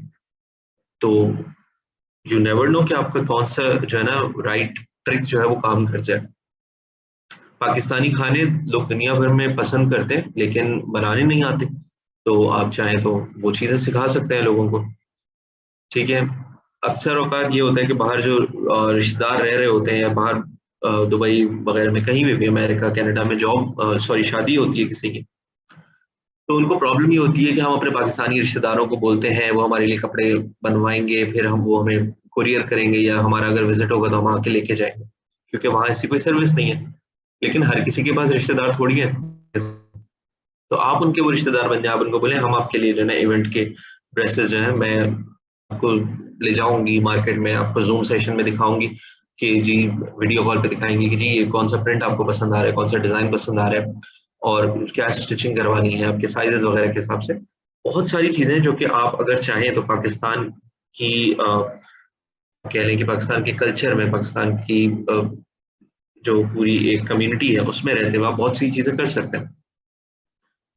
ठीक है, देन उसके बाद हम जैसे बात करते हैं और क्या क्या है, पाकिस्तानी ड्रामाज हम लोग बड़े शौक से देखते हैं, बाहर वाले भी देखना चाहते हैं, उनको समझ नहीं आते क्योंकि वो इंग्लिश डब्ड नहीं होते, तो आप चाहें तो आप उनको इंग्लिश में ट्रांसलेट करके बता सकते हैं कि क्या हो रहा है, क्या किसकी जिंदगी में क्या चल रहा है, एंड किसने किस कौन सी सास ने किस बहू को घर से निकाला है, व्हाट्सएवर।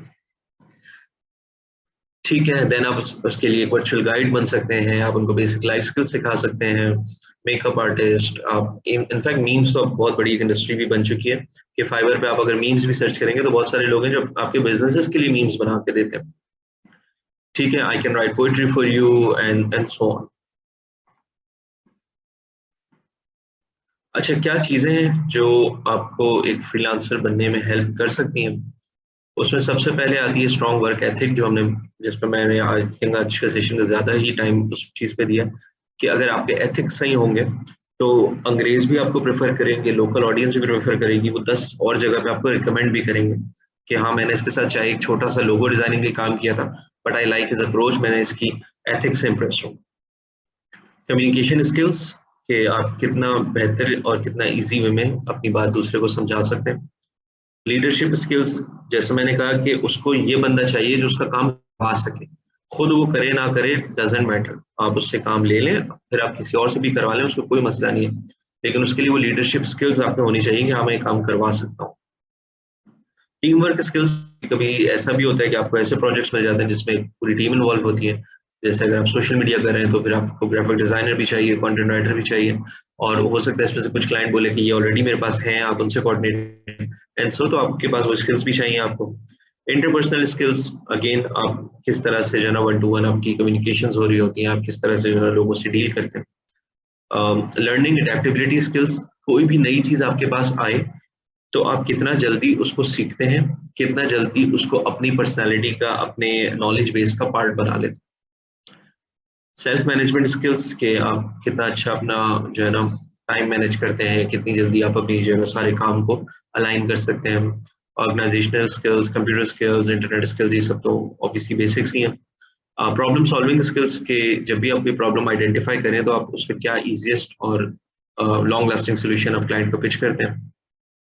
ओपन माइंडेडनेस होनी चाहिए आप में कि हाँ ठीक है, मैं जो भी काम कर रहा हूँ उस काम के लिए एक ब्रॉडर स्पेक्ट्रम में उसके क्या रिजल्ट्स हैं और किस तरह से मैं जो हूँ ना उस चीज को समझ सकता हूँ। ठीक है, ability to learn, unlearn and relearn, ये चीज बहुत इंपॉर्टेंट है आज के टाइम में। प्रॉब्लम ये है, आई एम नॉट श्योर कि आप सब स्टूडेंट्स के एज ब्रैकेट किस उसमें फॉल करते हैं, लेकिन जिस एज पे मैं स्कूलिंग या कॉलेज में था आज से 10 साल पहले, उस टाइम पे हमें रट्टे बड़े लगवाए जाते थे, ये चीज सीखो और ये चीज आप हम दिमाग की मेमोरी का जो पार्ट है ना उसका बहुत यूज करते थे। हमारे पास फालतू इतनी इंफॉर्मेशन यहाँ पे सेव है कि मुझे अपने रिश्तेदारों के पीटीसीएल के नंबर्स दिमाग में सेव है, मेरे पास जो है ना बहुत सारी ऐसी पता नहीं 5 या 6 क्लास में मैंने कोई सिंधी का कोई एक सवाल का जवाब है वो आज तक दिमाग में अटका हुआ है। तो ऐसी चीजों को मैंने अपनी दिमाग में स्टोर कर लिया है कि अब मैं वहां कुछ नया उसके ऊपर ओवरलैप नहीं कर पाता, वो चीजें रहती हैं मेरे दिमाग में। तो उसमें जो है ना अब प्रॉब्लम ये आती है कि हमने वो चीजें स्टोर कर ली तो अब कुछ नया स्टोर ही नहीं कर पा रहे। तो हमें जैसे मैथ की चीजें हो गई, इतने फॉर्मूलाज हमें दिमाग में घुसाए हुए हैं कि जबकि आजकल अब उसकी ना हमें अपनी जिंदगी में नीड पड़ रही है।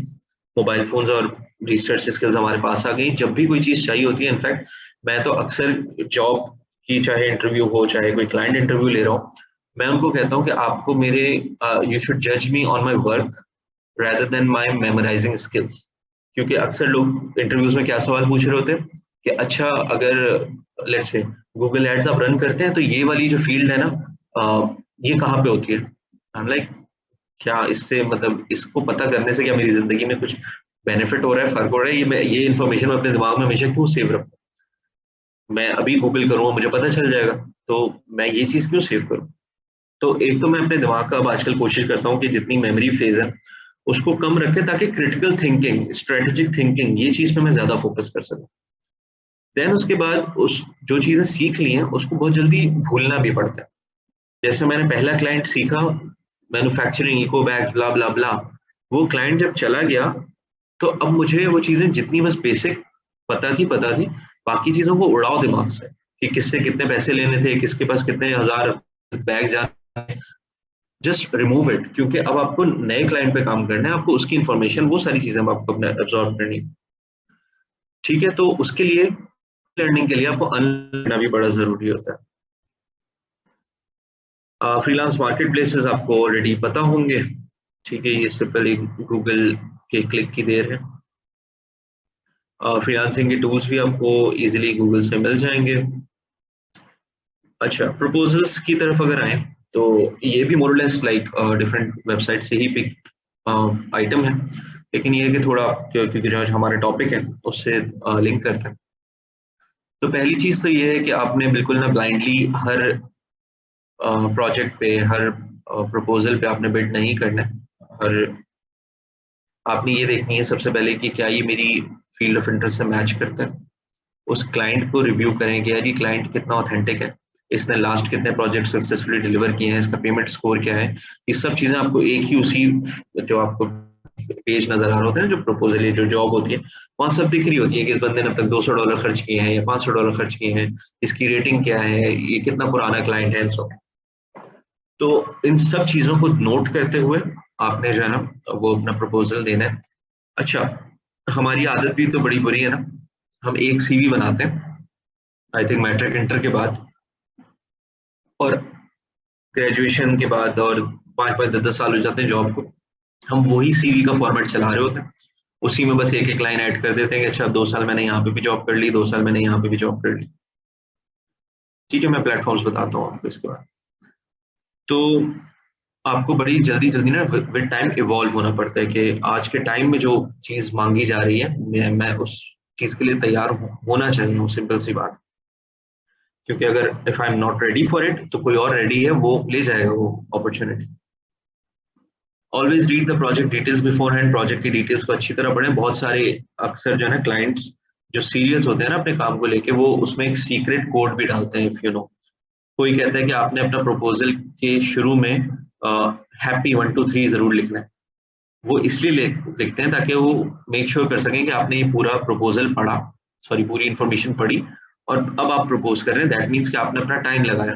कुछ लोग होते हैं बस बिल्कुल ना ब्लाइंडली हर प्रपोजल पे click click click send send send send send उस पे प्रपोजल्स भेज रहे होते हैं, और प्रपोजल भी एक ही बना हुआ होता है उनके पास, वही बस सब पे भेज रहे होते हैं।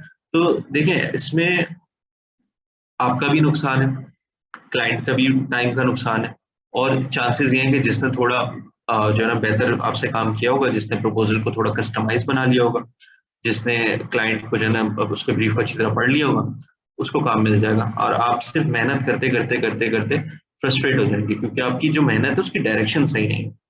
मेहनत बहुत कर रहे हैं और पूरे पाकिस्तान के बच्चे बच्चियां बहुत मेहनत कर रहे हैं, लेकिन सिर्फ डायरेक्शन सही नहीं हो पा रही उनकी। Avoid scripted bid proposals, as I said कि एक बना बनाया प्रपोजल नहीं सबको सेंड करना।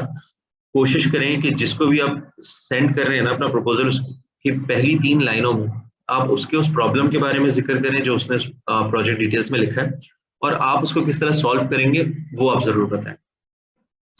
Don't sound impersonal. हमारी एक आदत है, हम लोग जो है ना बड़े अंडर कॉन्फिडेंट रहते हैं, तो उसमें हम क्या करते हैं कि जी dear sir, dear ma'am, how are you doing, this and that, बड़े फॉर्मल हो जाते हैं।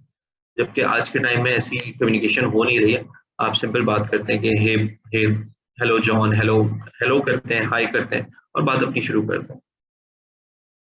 ठीक है जी। बाकी इनफैक्ट बाकी बातों में भी आप उनसे बिछ ना जाए उनके आगे, जिसको हम कहते हैं ना कि oh sir, you are great sir and this and that. नहीं, आप भी हैं, बहुत कुछ है आप, उसको आपकी जरूरत है। ठीक है। अच्छा जी, avoid being too hasty in committing your time. ठीक है जी, इसमें आपने ध्यान रखना है कि जो टाइम फ्रेम लगेगा आप उसको क्लियर बात करें। सिर्फ प्रोजेक्ट जीतने के लिए आप ये ना बोल दें कि हाँ जी मैं तो ये काम दो घंटे में कर दूंगा, और बाद में पता चल रहा है कि ये तो 2 दिन का काम था। तो आपको भी बुरा लगता है कि यार इतने कम पैसों में इतने दिन जाया हो गए। क्लाइंट को भी बुरा लगता है कि इसने 2 घंटे का बोल के 2 दिन ले लिए, और वो फिर आगे काम नहीं करेगा। Always under commit and over deliver. ठीक है, आपको लगता है ये काम 2 दिन में होता है, आप उसको बोले 4 दिन लगेंगे, वो बोले नहीं मुझे जल्दी चाहिए 3 दिन मैक्सिमम। क्योंकि हमें पता है ना पाकिस्तान में नेट का भी इशू हो जाता है, बिजली का इशू हो जाता है, कोई भी अनफोर्सीन सर्कमस्टेंसेस आ सकते हैं आपके। ठीक है, तो उसमें जो है ना आपने कोशिश करनी है कि आप अपना टाइम बड़ा स्मार्टली दें। और अगर आपने उससे कमिट किया था कि लेट सपोज जी मैं आपका सोशल मीडिया का पेज डिजाइन कर दूं, कोशिश करें 1-2 काम उसमें और भी करके दे दें, जो आपने अपने जो है ना जो आपने प्रोस्पेक्ट बनाया होगा उसमें जो आपने शायद नहीं लिखा, वो भी करके दे दें, और उसको बता दें कि ये 2 काम और थे, वो भी मैं करना चाह रहा हूँ कर लूँ, या करके बता दें जी ये मसले मुझे आइडेंटिफाई होता है, मैंने ये भी फिक्स कर दिया। तो वो एक तो खुश होगा कि जो टाइम बोला उससे पहले डिलीवर हो गया, जो काम बोला उससे थोड़ा ज़्यादा ही डिलीवर कर दिया। नाउ आप उसकी गुड बुक्स पर आ गए। तो ये चीज़ का बड़ा ध्यान रखिएगा। Try not to underbid your fellow writers. कोशिश करें कि एक तो सेल्फ आइडेंटिफिकेशन बड़ी ज़रूरी होती है कि आज मैं किस मकाम पे हूँ, मेरी क्या स्ट्रेंथ है, क्या वीकनेसेस है, मेरे क्या कंपेटिटर्स हैं। अगर मैं बिल्कुल जूनियर हूँ, बेसिक हूँ, अभी तक एक क्लाइंट भी नहीं लिया, तो मैं बाकी लोगों को देखूं जिनके अभी नई प्रोफाइल्स बनी है, जिन्होंने अभी तक एक भी काम नहीं किया, और जिससे मेरी प्रोफाइल मैच करती है उसका पूरे जो ना बुक मार्क बना के ऐसे 100-150 प्रोफाइल्स को अपनी जो ना मॉनिटरिंग के ऊपर रखते हैं कि मैं रोज इनको खोल के देखूंगा कि ये लोग क्या कर रहे हैं, इन्होंने क्या मॉडिफाई किया, और अपनी चीज को इम्प्रूव करूंगा उससे। और उनकी बिड के हिसाब से कोशिश करें कि अपनी बिड्स को भी एडजस्ट कर लें। क्लाइंट बोलते हैं कि मेरा बजट $10 का है, और आप उसको बोलते हैं कि जी मैं 8 में कर दूंगा, समझ में आता है। लेकिन अगर आप उसको बोलेंगे जी मैं 5 में कर दूंगा, 4 में कर दूंगा, तो ये चीज समझे बिल्कुल एक तो मार्केट खराब करने वाली बात है, और क्लाइंट को भी लगता है कि यार ये इतने से पैसों में जो काम देगा ना वो बड़ा ही गंदी क्वालिटी का होगा, तो वो आता ही नहीं है आपके पास। अच्छा, आपने बायर हिस्ट्री की, उसकी बायर हिस्ट्री जरूर चेक करें कि उसने अब तक कितना काम करवाया है, किस किस से करवाया है, और क्या उसने पेमेंट्स टाइम पे की हैं एंड ऑल। सिमिलरली अपने कंपेटिटर्स की रेपुटेशन चेक करें, जो बात मैंने अभी बताई आपको कि उनके जो ना बुक मार्क्स बना लें, उनको देखते रहें। हमेशा अपना प्रपोजल या बिडिंग जो भी आप शेयर कर रहे हैं उसको एक दफा प्रूफ रीड जरूर करें। आज के टाइम पे भी एक्सपर्ट लोग हैं जिनसे मेरा कोऑर्डिनेशन हो रहा होता है, और सिर्फ लोकल नहीं इंटरनेशनली, लेकिन वो इतनी गंदी ग्रामेटिकल मिस्टेक्स किए हुए होते हैं, इतनी गंदी उनकी जो है सेंटेंस स्ट्रक्चरिंग हुई हुई होती है, जस्ट बिकॉज कि वो एक दफा रिव्यू नहीं करते। उन्हीं की नहीं, मेरे साथ भी गलती होती है। मैंने अभी एक ईयर एंड है तो परफॉर्मेंस रिव्यूज वगैरह बना रहा था, तो मैंने लिखा कि ये जो पर्सन है इसकी इंग्लिश सेंटेंसिंग स्किल्स बड़ी खराब है, और जो ये काम कर रहे हैं उसमें ये चीज बड़ी इंपॉर्टेंट है, तो इसको ये काम सीखना चाहिए मजीद। और अगले दिन मैंने देखा कि जब मैंने वो वही जो परफॉर्मेंस रिव्यू रिपोर्ट भेजी थी उसमें मैंने खुद एक ग्रामेटिकल गलती की हुई थी। तो होता है, मतलब दिस थिंग इज कॉमन। लेकिन अगर मैं उसको एक दफा प्रूफ रीड कर लूँ, एक दफा ग्रामरली के थ्रू गुजार दूं उसको, एक दफा वर्ड पे कॉपी पेस्ट करके वर्ड खुद बता देगा कि जी ये मिस्टेक्स हैं, उनको फिक्स कर लूँ, मुश्किल से मुश्किल 30 सेकंड से 1 मिनट लगता है, लेकिन आपकी बहुत अच्छी जो है इंप्रूवमेंट कंसिडर हो जाती है क्लाइंट की नजर में। अच्छा जी, अवॉइड टेकिंग रिजेक्शंस पर्सनली। अगर आपको कोई काम नहीं मिल रहा है, कोई प्रपोजल आपको एक्सेप्ट नहीं हो रहा है, रिजेक्ट हो रहा है, कोई काम आपका, आप क्लाइंट से कम्युनिकेट भी करते हैं, 2-2 दिन, 4-4 दिन, एक हफ्ता आपसे बात करते हैं, और फिर भी वो काम नहीं देता, तो आप उसको दिल पे मत लें। That is just a part of the business. ऐसा नहीं है कि हमें भी सारे क्लाइंट्स मिल गए, हमने जिस जिस क्लाइंट को पिच किया, ऐसा नहीं है कि हमने सारे ही वो क्लाइंट्स जीते, लेकिन उसमें ये हुआ कि हमने उस क्लाइंट के बारे में भी सीख लिया थोड़ा, तो it's a betterment for me. और अगर वो क्लाइंट नहीं आया तो कोई और आ गया। ठीक है जी, give them value straight away. जो मैंने बात की कि जो मेरा पहला भी क्लाइंट था, मैंने उसको पहले वैल्यू प्रोवाइड की थी कि जब उसने मुझसे पूछा कि क्या करोगे और हम क्या गलत कर रहे हैं, तो मैंने पहले ही बगैर पैसों के उसको बता दिया कि आप ये गलत कर रहे हैं, ये सही कर रहे हैं। तो जब उसको पहले से ही इंफॉर्मेशन मिल गई, उसको पहले से ही सोल्यूशन मिल गया उस चीज का, तो उसने फिर मुझ पर और ट्रस्ट कर लिया कि अच्छा यार I can invest on him, क्योंकि जब बगैर पैसों के मुझे इतनी क्वालिटी दे रहा है, तो when he will be on board, तो उसमें तो ये और हेल्प कर सकते हैं मेरी। सिमिलरली अभी रिसेंटली मैंने एक कंपनी को ज्वाइन किया, that is a US based firm जो कि माइक्रोसॉफ्ट सॉल्यूशंस प्रोवाइड करके माइक्रोसॉफ्ट की पार्टनर कंपनी है। तो उनका भी हुआ, मतलब आप जॉब भी जब भी अप्लाई करते हैं आजकल तो ये नॉर्म बन गया ना कि वो आपसे पहले टेस्ट लेते हैं, आपका क्विज लेते हैं, और उन्होंने ऐसी एक डॉक्यूमेंट मुझे भेजा कि जी इस डॉक्यूमेंट में आप बताएं कि आप 3 महीने में क्या करेंगे, 6 महीने में क्या करेंगे, क्योंकि थोड़ी it's marketing director position, sales and marketing director. तो उन्होंने मेरी अप्रोच समझने के लिए, या जितने लोगों ने भी अप्लाई किया होगा सबकी उन्होंने उनसे पूछा कि आपकी अप्रोच क्या होगी इसको लेकर। तो मैंने उनको ये चीज बोली कि जब मैंने उसको फिल किया फॉर्म को, तो right away the very next day मुझे उनके डायरेक्ट सीईओ की कॉल आती है। उन्होंने ये कहा कि आपने जो फॉर्म फिल किया ना, नॉर्मली हमारी प्रैक्टिस ये होती है कि पहले एचआर वाला उस फॉर्म को देखता है, देन वो आगे प्रोसेस करता है मार्केटिंग मैनेजर की तरफ या मार्केटिंग डिपार्टमेंट जो भी इनके हेड है। देन वो इंटरव्यू लेता है और उसके बाद फिर वो सीईओ को रिकमेंड करता है, देन सीईओ उसको देख के जो है ना उसको करते हैं। लेकिन जो आपने डॉक्यूमेंट बना के भेजी, that was so well organised और हमारे प्लान से वो इतना मैच करती है कि डायरेक्ट सीईओ आपका इंटरव्यू लेना चाह रहे हैं, एंड सीईओ ने इंटरव्यू लिया and with in I think 15 minutes I got the job. तो बात ये थी कि पहले मैंने उसको पूरे बिजनेस को खोल के अपने अंदर लेकर आया कि अच्छा ये मेरा बिजनेस है और मेरे बिजनेस में आजकल ये परेशानी है। तो मैंने हर एस्पेक्ट को देखा, सोशल पे क्या हो रहा है, डिजिटल पे क्या हो रहा है और एसईओ पे क्या हो रहा है, और उसकी रिपोर्ट बना के कि हम किस तरह से इसको बेहतर कर सकते हैं वो दे दी। तो जब मैंने उनको क्वालिटी प्रोवाइड कर दी तो अब उन्होंने फिर मुझे बोला कि ठीक है, आपने हमें खुश किया, अब हम आपको खुश कर दें। ठीक है जी। जल्दी से 1.5 मिनट है, थोड़े से क्वेश्चन ले लें। स्कैमर्स से हम कैसे बच सकते हैं फाइवर अपवर्क पर? ये चले थोड़ा डिबेटेबल है, इसको नेक्स्ट अभी दोबारा जब हम ज्वाइन करते हैं तो उसमें लेते हैं। रिज्यूमे लगाती है, एरर आ जाती है। सवाल आप लोग प्लीज दोबारा मुझे जब हम ज्वाइन करें ना दोबारा भेज दिएगा। एक टाइप ये भी है कि आपको पेमेंट इजी सेंड करेंगे और बोलेंगे, अच्छा ऐसे सेंड करेंगे कि हाफ आप रखो बाकी मुझे सेंड करो। अच्छा,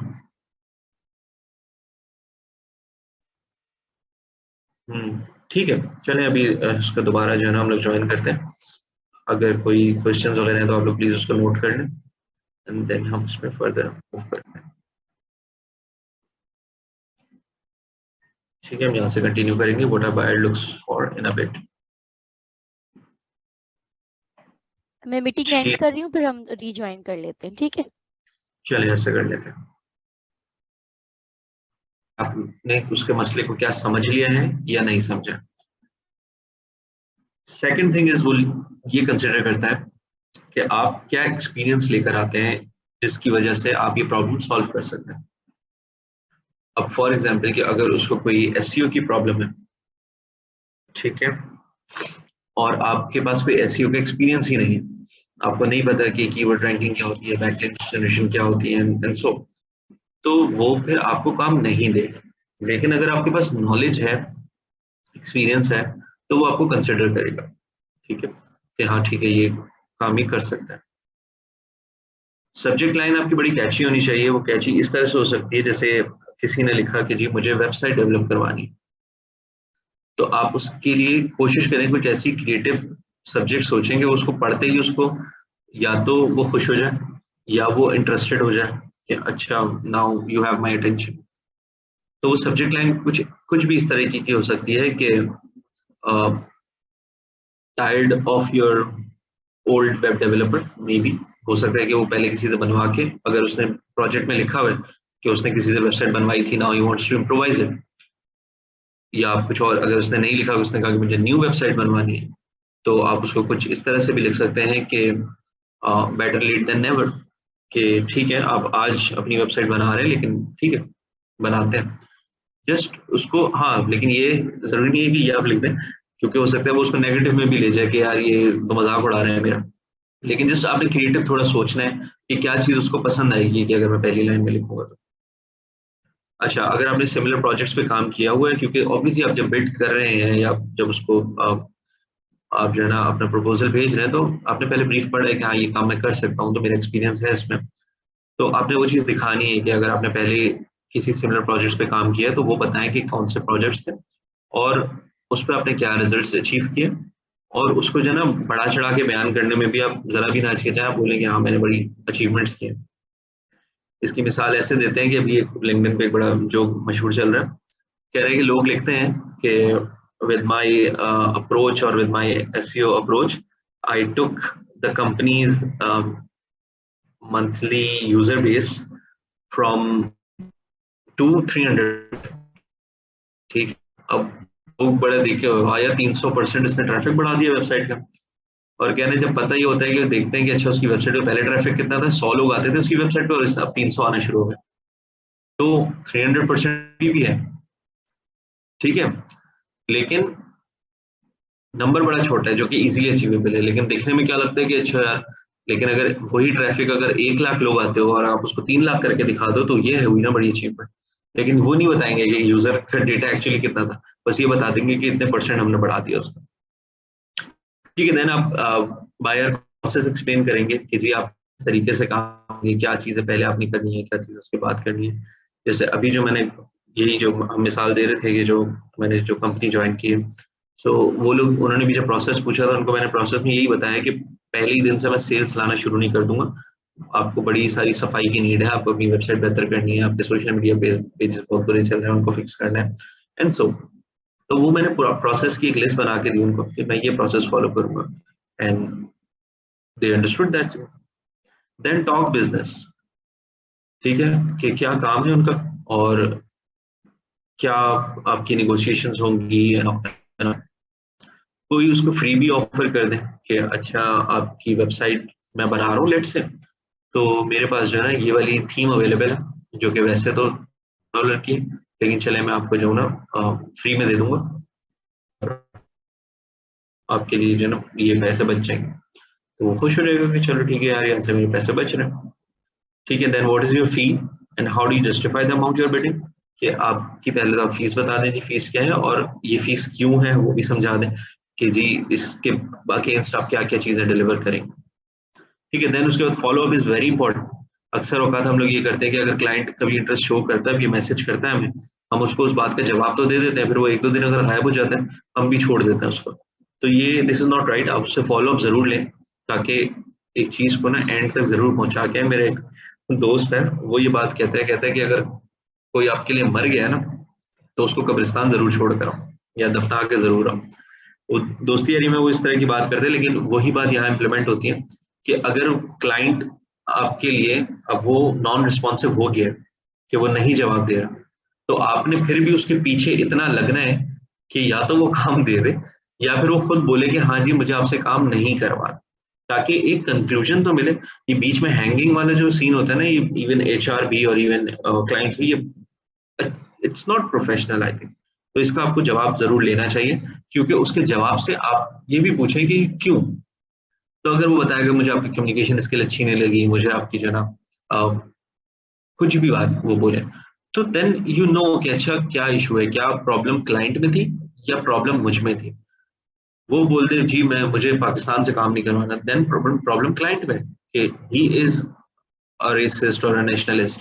लेकिन वो बोले कि जी आपकी कम्युनिकेशन मुझे समझ नहीं आई, देन आप कह सकते हैं कि अच्छा ठीक है गलती मेरी थी, मैं अमेरिकन अंग्रेज से मैं देसी टोन में या देसी उसमें बात कर रहा था, तो ठीक है समझ में आती है क्या, ठीक है यार मेरी शॉर्टकमिंग्स है, मैं इस पे काम करूंगा। तो ये इसलिए भी ये ना फॉलो बड़ा इंपॉर्टेंट होता है। ठीक है जी, nearly all buyers who are interested in working with you will check out your profile page to evaluate, to make sure कि आपकी जो प्रोफाइल है वो बिल्कुल अप टू डेट हो और दिखने में भी वो प्रोफेशनल लगे। उसमें आपके जो प्रायर प्रोजेक्ट्स हैं वो आपने मेंशन किए हुए हों, आपकी जो पॉजिटिव एंड नेगेटिव फीडबैक जो आपकी प्रोफाइल पे दिया हुआ होगा आपके बायर्स ने, वो बड़ा मैटर करता है। तो मेक श्योर कि पॉजिटिव्स ज़्यादा हो, नेगेटिव्स कम हो। आपकी प्रोजेक्ट का कंप्लीशन रेट, कितने प्रोजेक्ट्स में आपने हाथ डाला और कितने प्रोजेक्ट जो है ना आपने डिलीवर किए हैं एक्चुअली में, वो भी ये चीज़ नोट करता है। आपका स्किल सेट देखेगा कि आपके पास क्या क्या स्किल्स हैं, और आपने अपने पोर्टफोलियो में जो सैंपल्स रखे हुए हैं ना वो भी वो चीज़ जरूर चेक करता है। अच्छा जी, what makes a bid proposal enticing. सबसे पहले बायर को उसके नाम से या उसके यूजर नेम से पुकारें। ठीक है, हम ऑल अपर केस लेटर्स ना यूज करें, प्रॉपर इंग्लिश यूज करें, हर सेंटेंस का पहला वर्ड कैपिटल करें, बीच के लेटर्स को कैपिटल ना करें। ठीक है, उसकी नीड जो है वो आप उसको एड्रेस करें, उसको बताएं कि वो किस तरह से ये रिजल्ट जो चाह रहे हैं वो मिल सकते हैं। और अगर वो बायर की एक सर्टेन अमाउंट है तो वो उसके अगेंस्ट अगेन जो आपने लास्ट स्लाइड में भी कि आप उसके तो क्या क्या चीजें डिलीवर कर सकते हैं। ठीक है जी, then payment methods I think that is just a part of it, जो आई थिंक आपको ऑलरेडी पता भी होगा। चलिए अब कंसिडर करते हैं जो आपके क्वेश्चन है उसकी तरफ। तो लिंक्डइन पे जब आप प्रपोजल्स वगैरह भेज रहे होते हैं ना, पहले तो कोशिश करें कि प्रपोजल ना हो। वैसे तो आप लिंक्डइन ने स्टार्ट कर दिया है प्रपोजल सेंडिंग भी, और आप टेम्परेरी प्रोजेक्ट्स भी कर सकते हैं ऑल।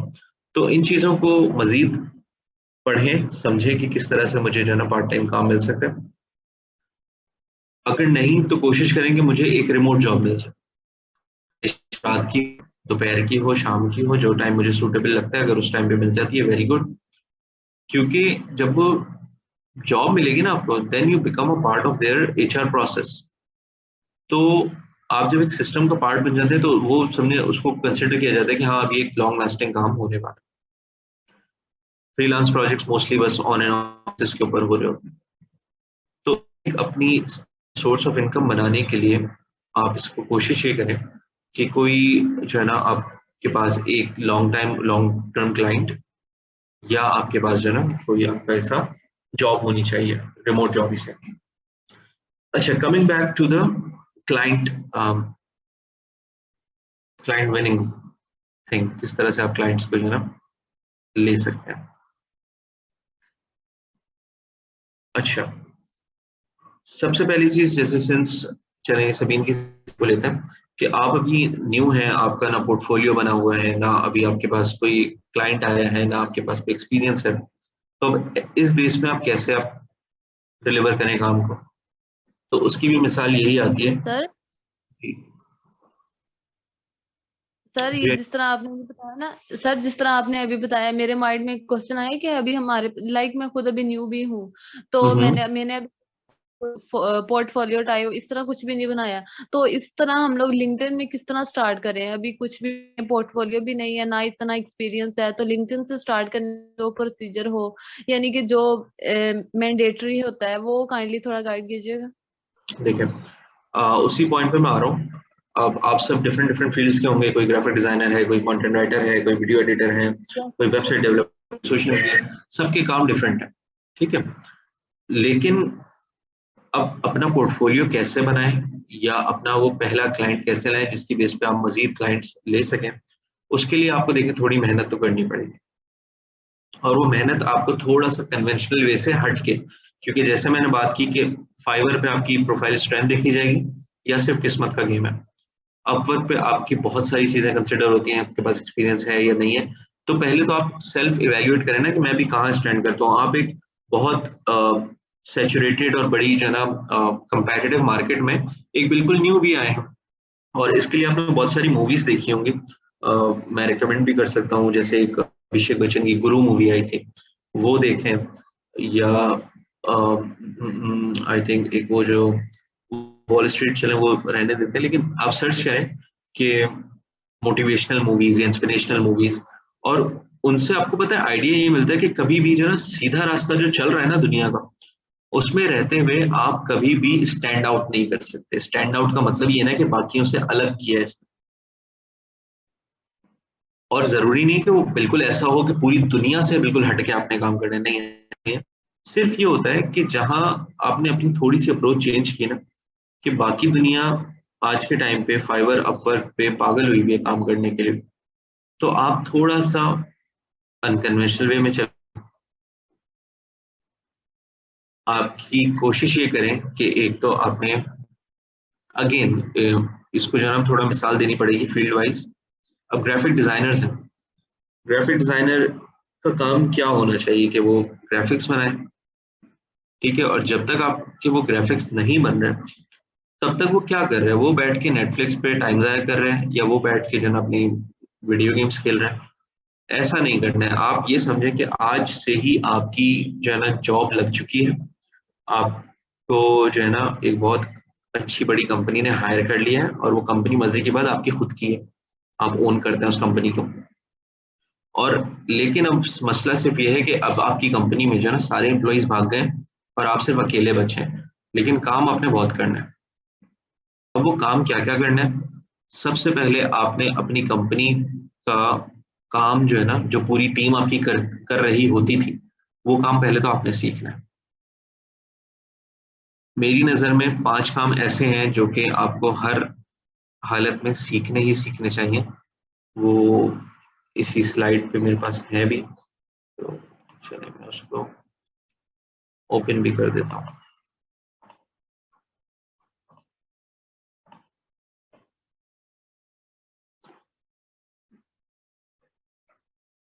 ये 5 काम।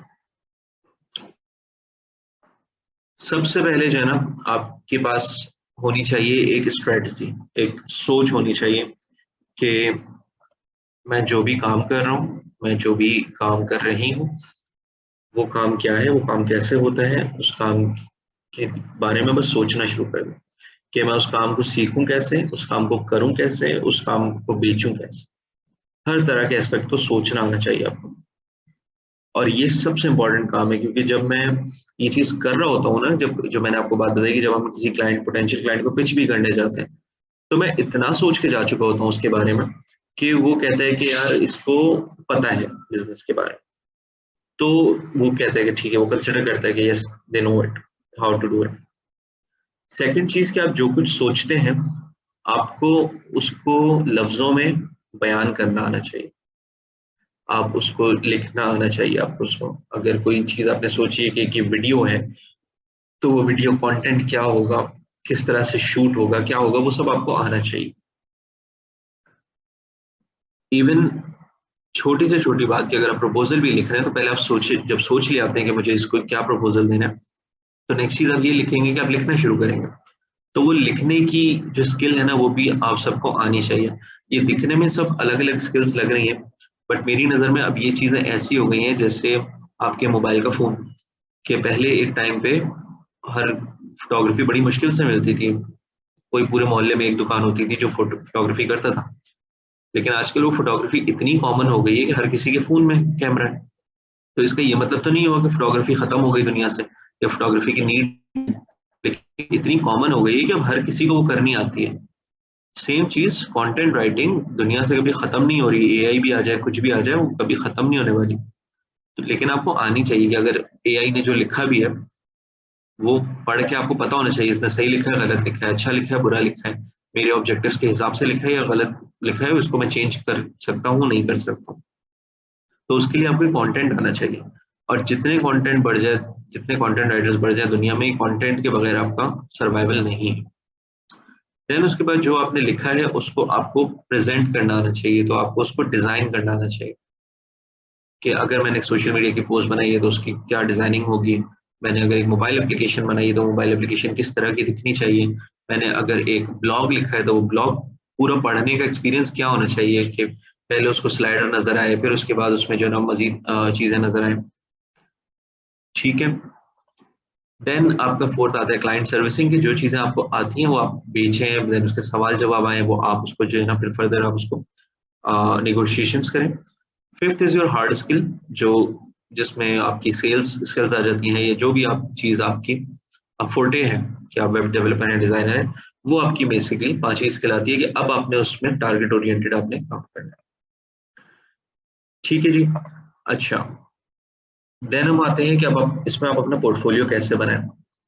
पोर्टफोलियो के लिए देखिए, मेरी नज़र में एक तरीका तो ये है कि हाँ, लेट द प्रोसेस फ्लो। आप कंटेंट राइटर हैं, ग्राफिक डिज़ाइनर हैं, तो आई थिंक ये काम ऐसे हैं कि जितना ज़्यादा आप करेंगे ना, उतना ज़्यादा आप ही के लिए फ़ायदा है, आप उतना बेहतर होते हैं उस स्किल में। तो कोशिश करें कि उस काम को ना पब्लिश करना शुरू कर दें। लिखना शुरू करें पहले, कोई भी अपने दोस्त या रिश्तेदार, मोहल्ले में किसी से भी बोलें कि यार आप जो है ना, आपका फ़ेसबुक, आपका ये काम है, चलें आपका फ़ेसबुक पेज है, मुझे दे दें, मैं मैनेज कर दूँ। फ़ेसबुक पेज पे होता ये है कि आपको सारी स्किल्स आ जाती हैं, कंटेंट राइटिंग भी करनी पड़ती है, ग्राफिक डिज़ाइनिंग भी करनी पड़ती है, कस्टमर सर्विस भी करनी पड़ती है आपको। देन उसके बाद आपको थोड़ी टेक्निकल नॉलेज भी चाहिए होती है की। फिर अगर आप एडवर्टाइजिंग में जाना चाहते हैं तो आप एड्स वगैरह भी सीख लेते हो, तो एक साथ बहुत सारी स्किल्स आ जाती हैं। नहीं तो आप सिर्फ इतना भी कर सकते हैं कि आपके मोहल्ले की छोटी-सी दुकान भी है, अगर कोई लेट्स से कोई कोने पे बिरयानी बेच रहा है, आप उसके लिए एक पैम्फलेट लिख के बोल दें, ठीक है? उसको बता दें कि यार अच्छा, आपकी ऑफर आ रही है बिरयानी के साथ कोल्ड ड्रिंक फ्री, चलें इसका जो है ना राइटअप मैं लिख के देता हूँ। या आप कोशिश फिर ये करें कि सर्च करें कि बहुत सारे, इवन आपको देखें अपना नेटवर्क सबसे पहले बढ़ाना है। आप कोशिश ये करें लिंक्डइन पे रोज़ाना की बेसिस पे एक अपनी इस तरह की चेकलिस्ट बनाएँ।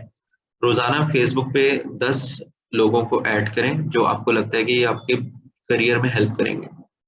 रोज़ाना 10 लोगों को लिंक्डइन पे कनेक्शन रिक्वेस्ट भेजें, और अच्छी कनेक्शन रिक्वेस्ट, उसमें कैप्शन में भी लिखें कि you want to learn from them, और you are following them because you want to maybe be like them और समथिंग लाइक, कुछ ऐसा जो उनको इम्प्रेस करे ताकि वो रिक्वेस्ट एक्सेप्ट हो। इसी तरह ट्विटर पे कुछ लोगों को फॉलो कर लें, इंस्टाग्राम पे कुछ इन्फ्लुएंसर्स को फॉलो कर लें, ऐसे लोगों को जो सिखा रहे हो आपको चीजें। तो जितनी ज्यादा आपकी ये इस तरह की, आप जिस तरह के लोगों में रहना शुरू हो जाएंगे ना, जिस तरह की आपकी फील्ड बनना शुरू हो जाएगी, उतना ही आप इस चीज में आगे बढ़ते रहेंगे।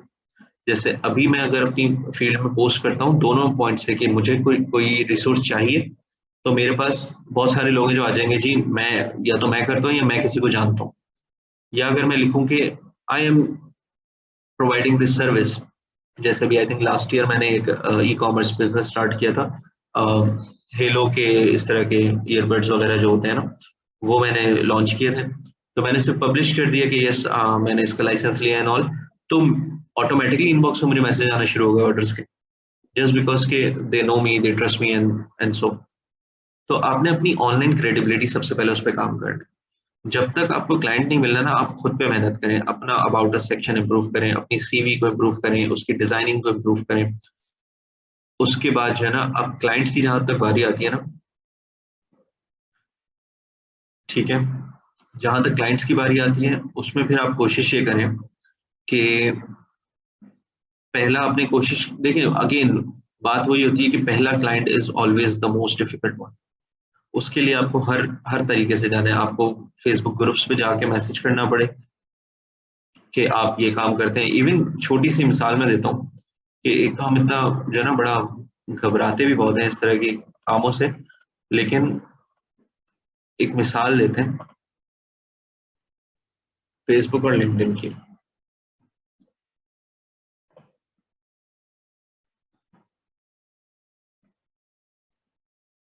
मैं हूं जी कंटेंट राइटर, ठीक है, मैंने लिखा, बल्कि यहाँ से भी नहीं, मैं डायरेक्ट जॉब्स पे जाता हूँ, ठीक है, मैंने लिखा कंटेंट राइटर, सिटी स्टेट वैसे तो कुछ नहीं, लेकिन मैंने चलो यहाँ लिख दिया रिमोट, ठीक है। अब आप ये देखिए मेरे पास रिजल्ट्स आ गए कि ये लोग हैं जो कि, अच्छा मजे की बात है कि पाकिस्तान सिलेक्ट हो गया, मुझे रिमोट,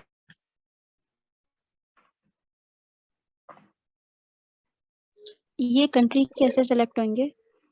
ये ऑप्शन यहाँ से,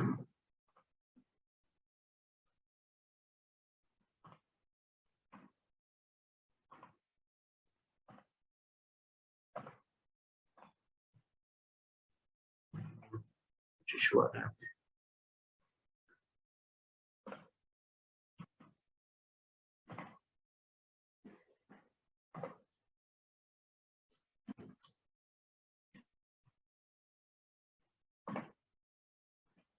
पता नहीं पाकिस्तान को दिखा रहे हैं, कुछ इशू आया है, बट नॉर्मली ये जो है ना, ये चलो यूनाइटेड स्टेट्स करता हूँ इसको,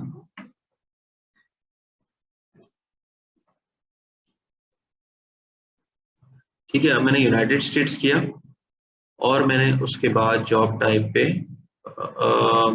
फुल टाइम पार्ट टाइम इसको भी छोड़े, मैंने यहाँ से इसको रिमोट कर दिया।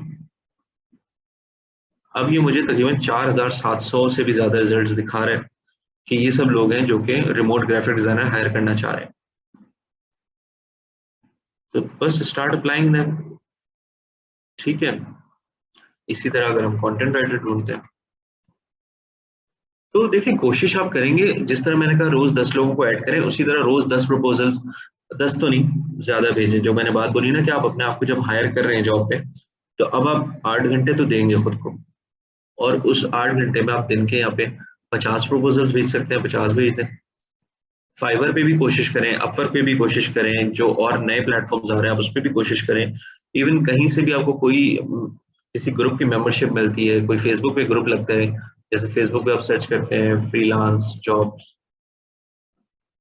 ठीक है, तो आपको ये 10 तरह के जो ना ग्रुप्स मिल जाते हैं, आप इन सबको ज्वाइन करें और बस अपनी फील्ड्स में लाते रहें इसको, फील्ड में ना आपकी ये चीजें आनी चाहिए, ठीक है जी। अच्छा, कंटेंट राइटर की आप देख लें 4000 रिजल्ट इसके भी आ गए, और ये डेली बेसिस पे अपडेट होती रहेगी। इसी तरह अब ये तो सिर्फ हम यूनाइटेड स्टेट्स की बात कर रहे हैं और सारी रिमोट जॉब्स हैं। आप इसके अलावा फिर आप चाहें तो आप यूके में जा सकते हैं, वहां पे देखें वहां कितनी जॉब्स हैं, इवन पाकिस्तान में भी मिल जाएंगी आपको, ठीक है। पाकिस्तान में 17 जॉब्स आई हुई हैं, कंटेंट राइटर्स की, जो कि सारी रिमोट पोजीशन मांग रही है। तो व्हाट्स स्टॉपिंग यू बेसिकली? जी, लिंक्डइन में देखिए, प्रपोजल में रिज्यूमे ऐड ना करें। रिज्यूमे आप अपना जो है ना, वो आपकी अपनी प्रोफाइल में ऐड होता है, आप उसको एज अ जॉब पोस्ट करें, वरना प्रपोजल के लिए तो आप प्रपोजल ही बनाएं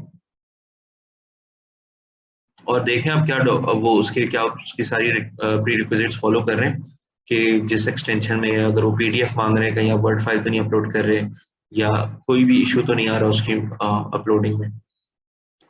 कैनवा पे किए हैं, उसे पोर्टफोलियो को भी सेंड कर दें या न्यू बनाए सर? फाइल नहीं है, लिंक्डइन की फाइल नहीं है मतलब?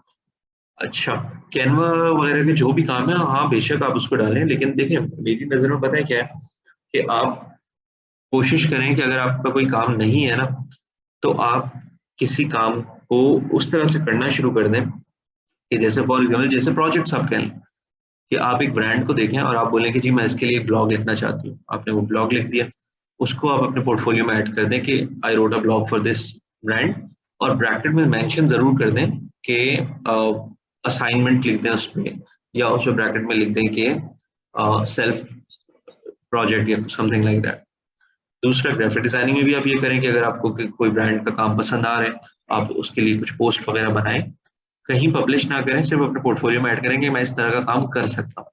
क्लाइंट को सिर्फ ये देखना होता है कि आपके हाथ में सफाई कितनी है या आपके काम का एक्सपीरियंस कितना है।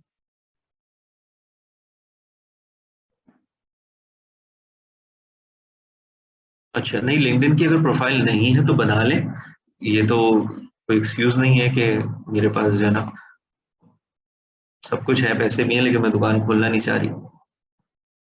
रिमोट कहते हैं कि आप जो है ना घर से बैठे बैठे कर लें या कहीं से भी कर लें।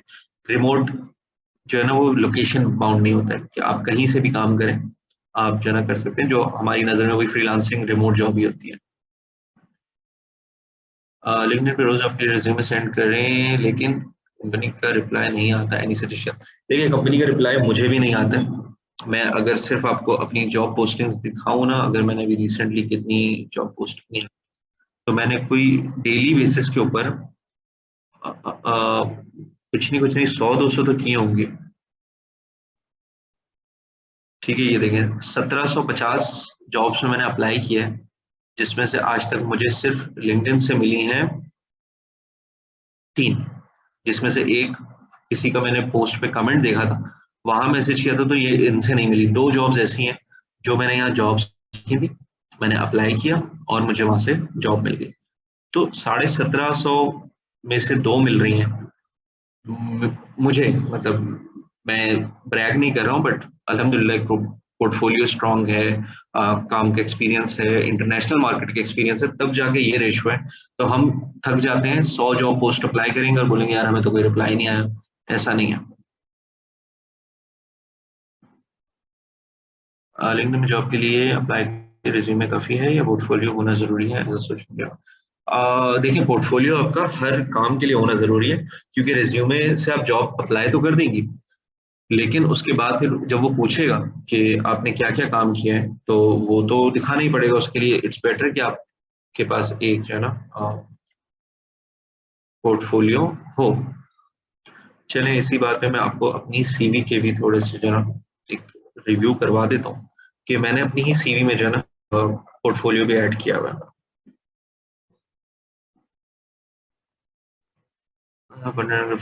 मार्केटिंग होना जरूरी है। पेज मैनेज करने के वक्त बताया है, तो आपको कंटेंट सोशल मीडिया मार्केटिंग होना जरूरी है।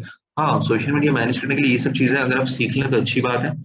नहीं है तो आप अपने साथ किसी ऐसे बंदे को ले लें जो वो काम करता हो जो आपको नहीं आता, लेकिन अगर सीख लें तो अच्छी बात है, क्योंकि ये 5 काम अगर आपको होंगे ना, तो पूरी लाइफ आपको बहुत हेल्प करेंगे ये।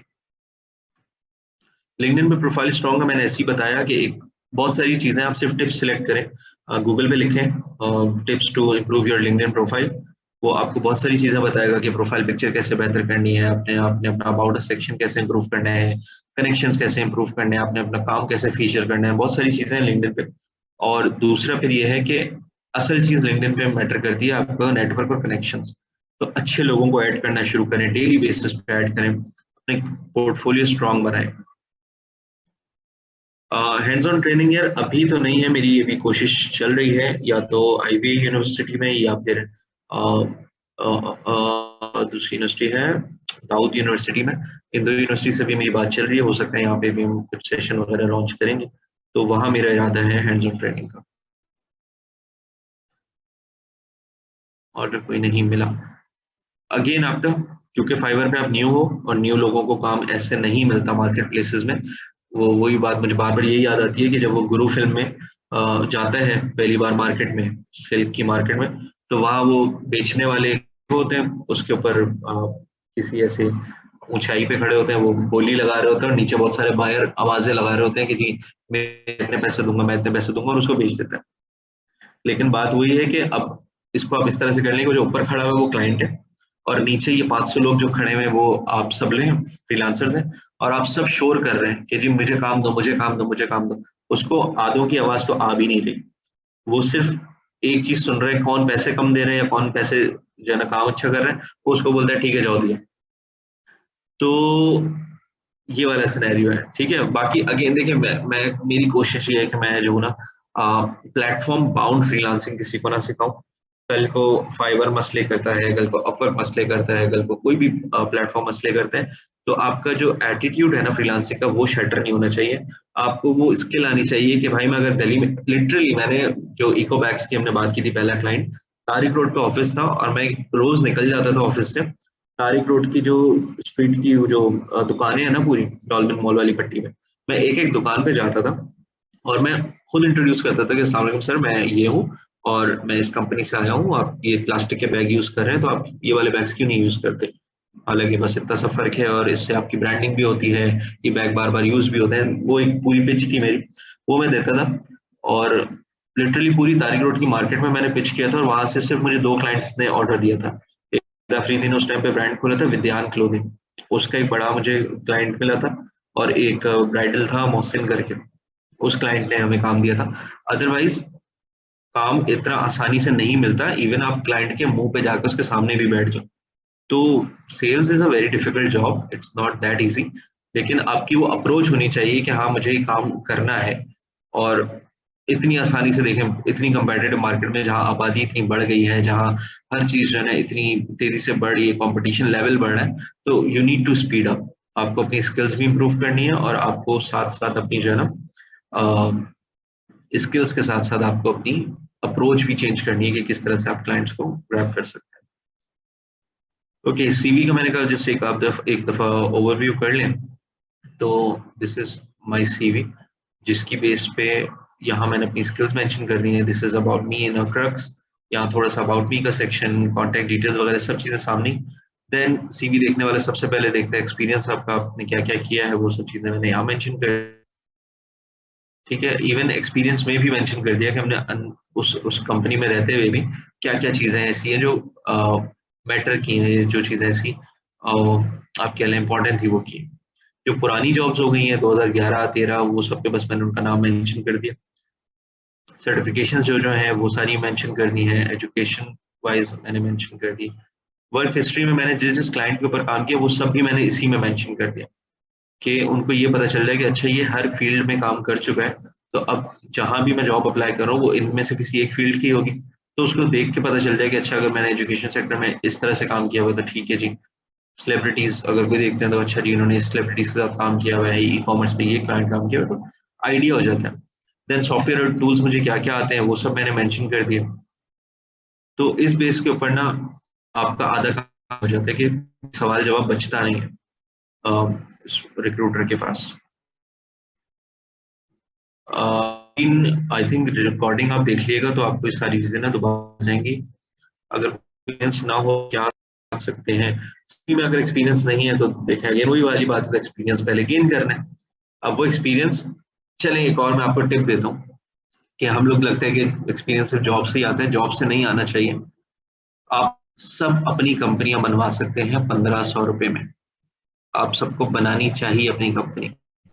अपने घर के एड्रेस के ऊपर एक एनटीएन नंबर रजिस्टर करें एक कंपनी के नाम के ऊपर, उस कंपनी को बनाएं, उस कंपनी की बेस पर आपका बैंक अकाउंट भी खुल जाएगा, उस कंपनी की बेस के ऊपर आपको क्रेडिट कार्ड भी मिल सकता है, अच्छे और उस कंपनी को भी बनाना शुरू करें आहिस्ता आहिस्ता।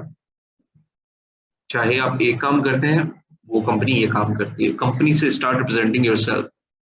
एक बहुत लंबे अरसे तक मैं अपनी ही कंपनी में एज अ मार्केटिंग मैनेजर बना हुआ था। उसकी वजह ये थी कि कंपनी बेशक मेरी थी, लेकिन मुझे कहीं ना कहीं I was not confident enough कि मैं अपने आप को सीईओ बोल दूं अभी से। 25-26 साल का बच्चा, या उससे भी आई थिंक कम एज थी। सेकेंडली जो चीज़ें जो काम कर रहे थे हम लोग, क्योंकि पिचिंग भी मैं ही कर रहा था, क्लाइंट सर्विसिंग भी मैं ही कर रहा था, वो कहते हैं कैसे एक फोन पे आ जाता है हमारे। तो उसके लिए आपको एक सर्टन आप ना कोशिश करते हैं कि मैं वहां उस लेवल पे रहूं जिसपे वो कंफर्टेबल हो मुझसे बात करने में। तो आप सब लोग अपनी अपनी कंपनियां बनाएं यार, और उस पे जो है ना अपना काम स्टार्ट करें, और जो काम कर रहे हैं उस कंपनी के पोर्टफोलियो में भी डालें, अपने पर्सनल पोर्टफोलियो में भी डालें। और जहां अगर कोई ऐसी पिच कर रहे हैं कि जहां आपकी पर्सनल प्रोफाइल की नीड है, वहां पर्सनल प्रोफाइल सेंड करें। जहां आपको नीड है कंपनी प्रोफाइल की, वहां कंपनी प्रोफाइल नीड सेंड करें। अभी कोई ऑर्डर नहीं मिला तो एक्सपीरियंस कैसे आएगा सर? एक्सपीरियंस देखें आप, ऑर्डर जो है ना वो आपने छीनना पड़ेगा। जरूरी नहीं है फाइवर अपवर्क पे नहीं मिल रहा, कोशिश कर रहे हैं नहीं मिल रहा, उस पे डेली बेसिस पे आप 2 घंटे लगा दें, फाइवर पे 2 घंटे लगा लें अपवर्क पे, लेकिन जो बाकी 4 घंटे हैं ना उसमें से 2 घंटे या तो आप निकले मार्केट में, या आप, इतना आसान काम है, आप सिंपल गूगल पे लिखें लिस्ट ऑफ पाकिस्तानी कंपनीज। वो इतनी बड़ी बड़ी आपको लिस्ट दे देगा यहाँ से, ठीक है। टॉप 100 कंपनीज, ब्ला ब्ला, बिजनेस डायरेक्टरी पूरी खुल जाती है यहाँ से, ठीक है। आपने कहा मुझे जो है ना ऑटोमोटिव इंडस्ट्री में काम करना है, कराची में काम करना है जी। अब ये सारी सर्विसेज आ गई आपके पास, फोन नंबर आ गया, ईमेल आ गया, मैप लोकेशन आ गई। जाएं, फोन करें, ईमेल करें उनको, मिलें, बात करें। तो तरीके बहुत हैं, सिर्फ आप जो है ना गूगल से दोस्ती कर लें, वो आपके सारे काम कर देगा। जो मसला आ रहा है ना, आप बस गूगल पे लिख देंगे मुझे ये चीज चाहिए, ये अलादीन का जिन है, ये आपको लाके दे देगा वो चीज।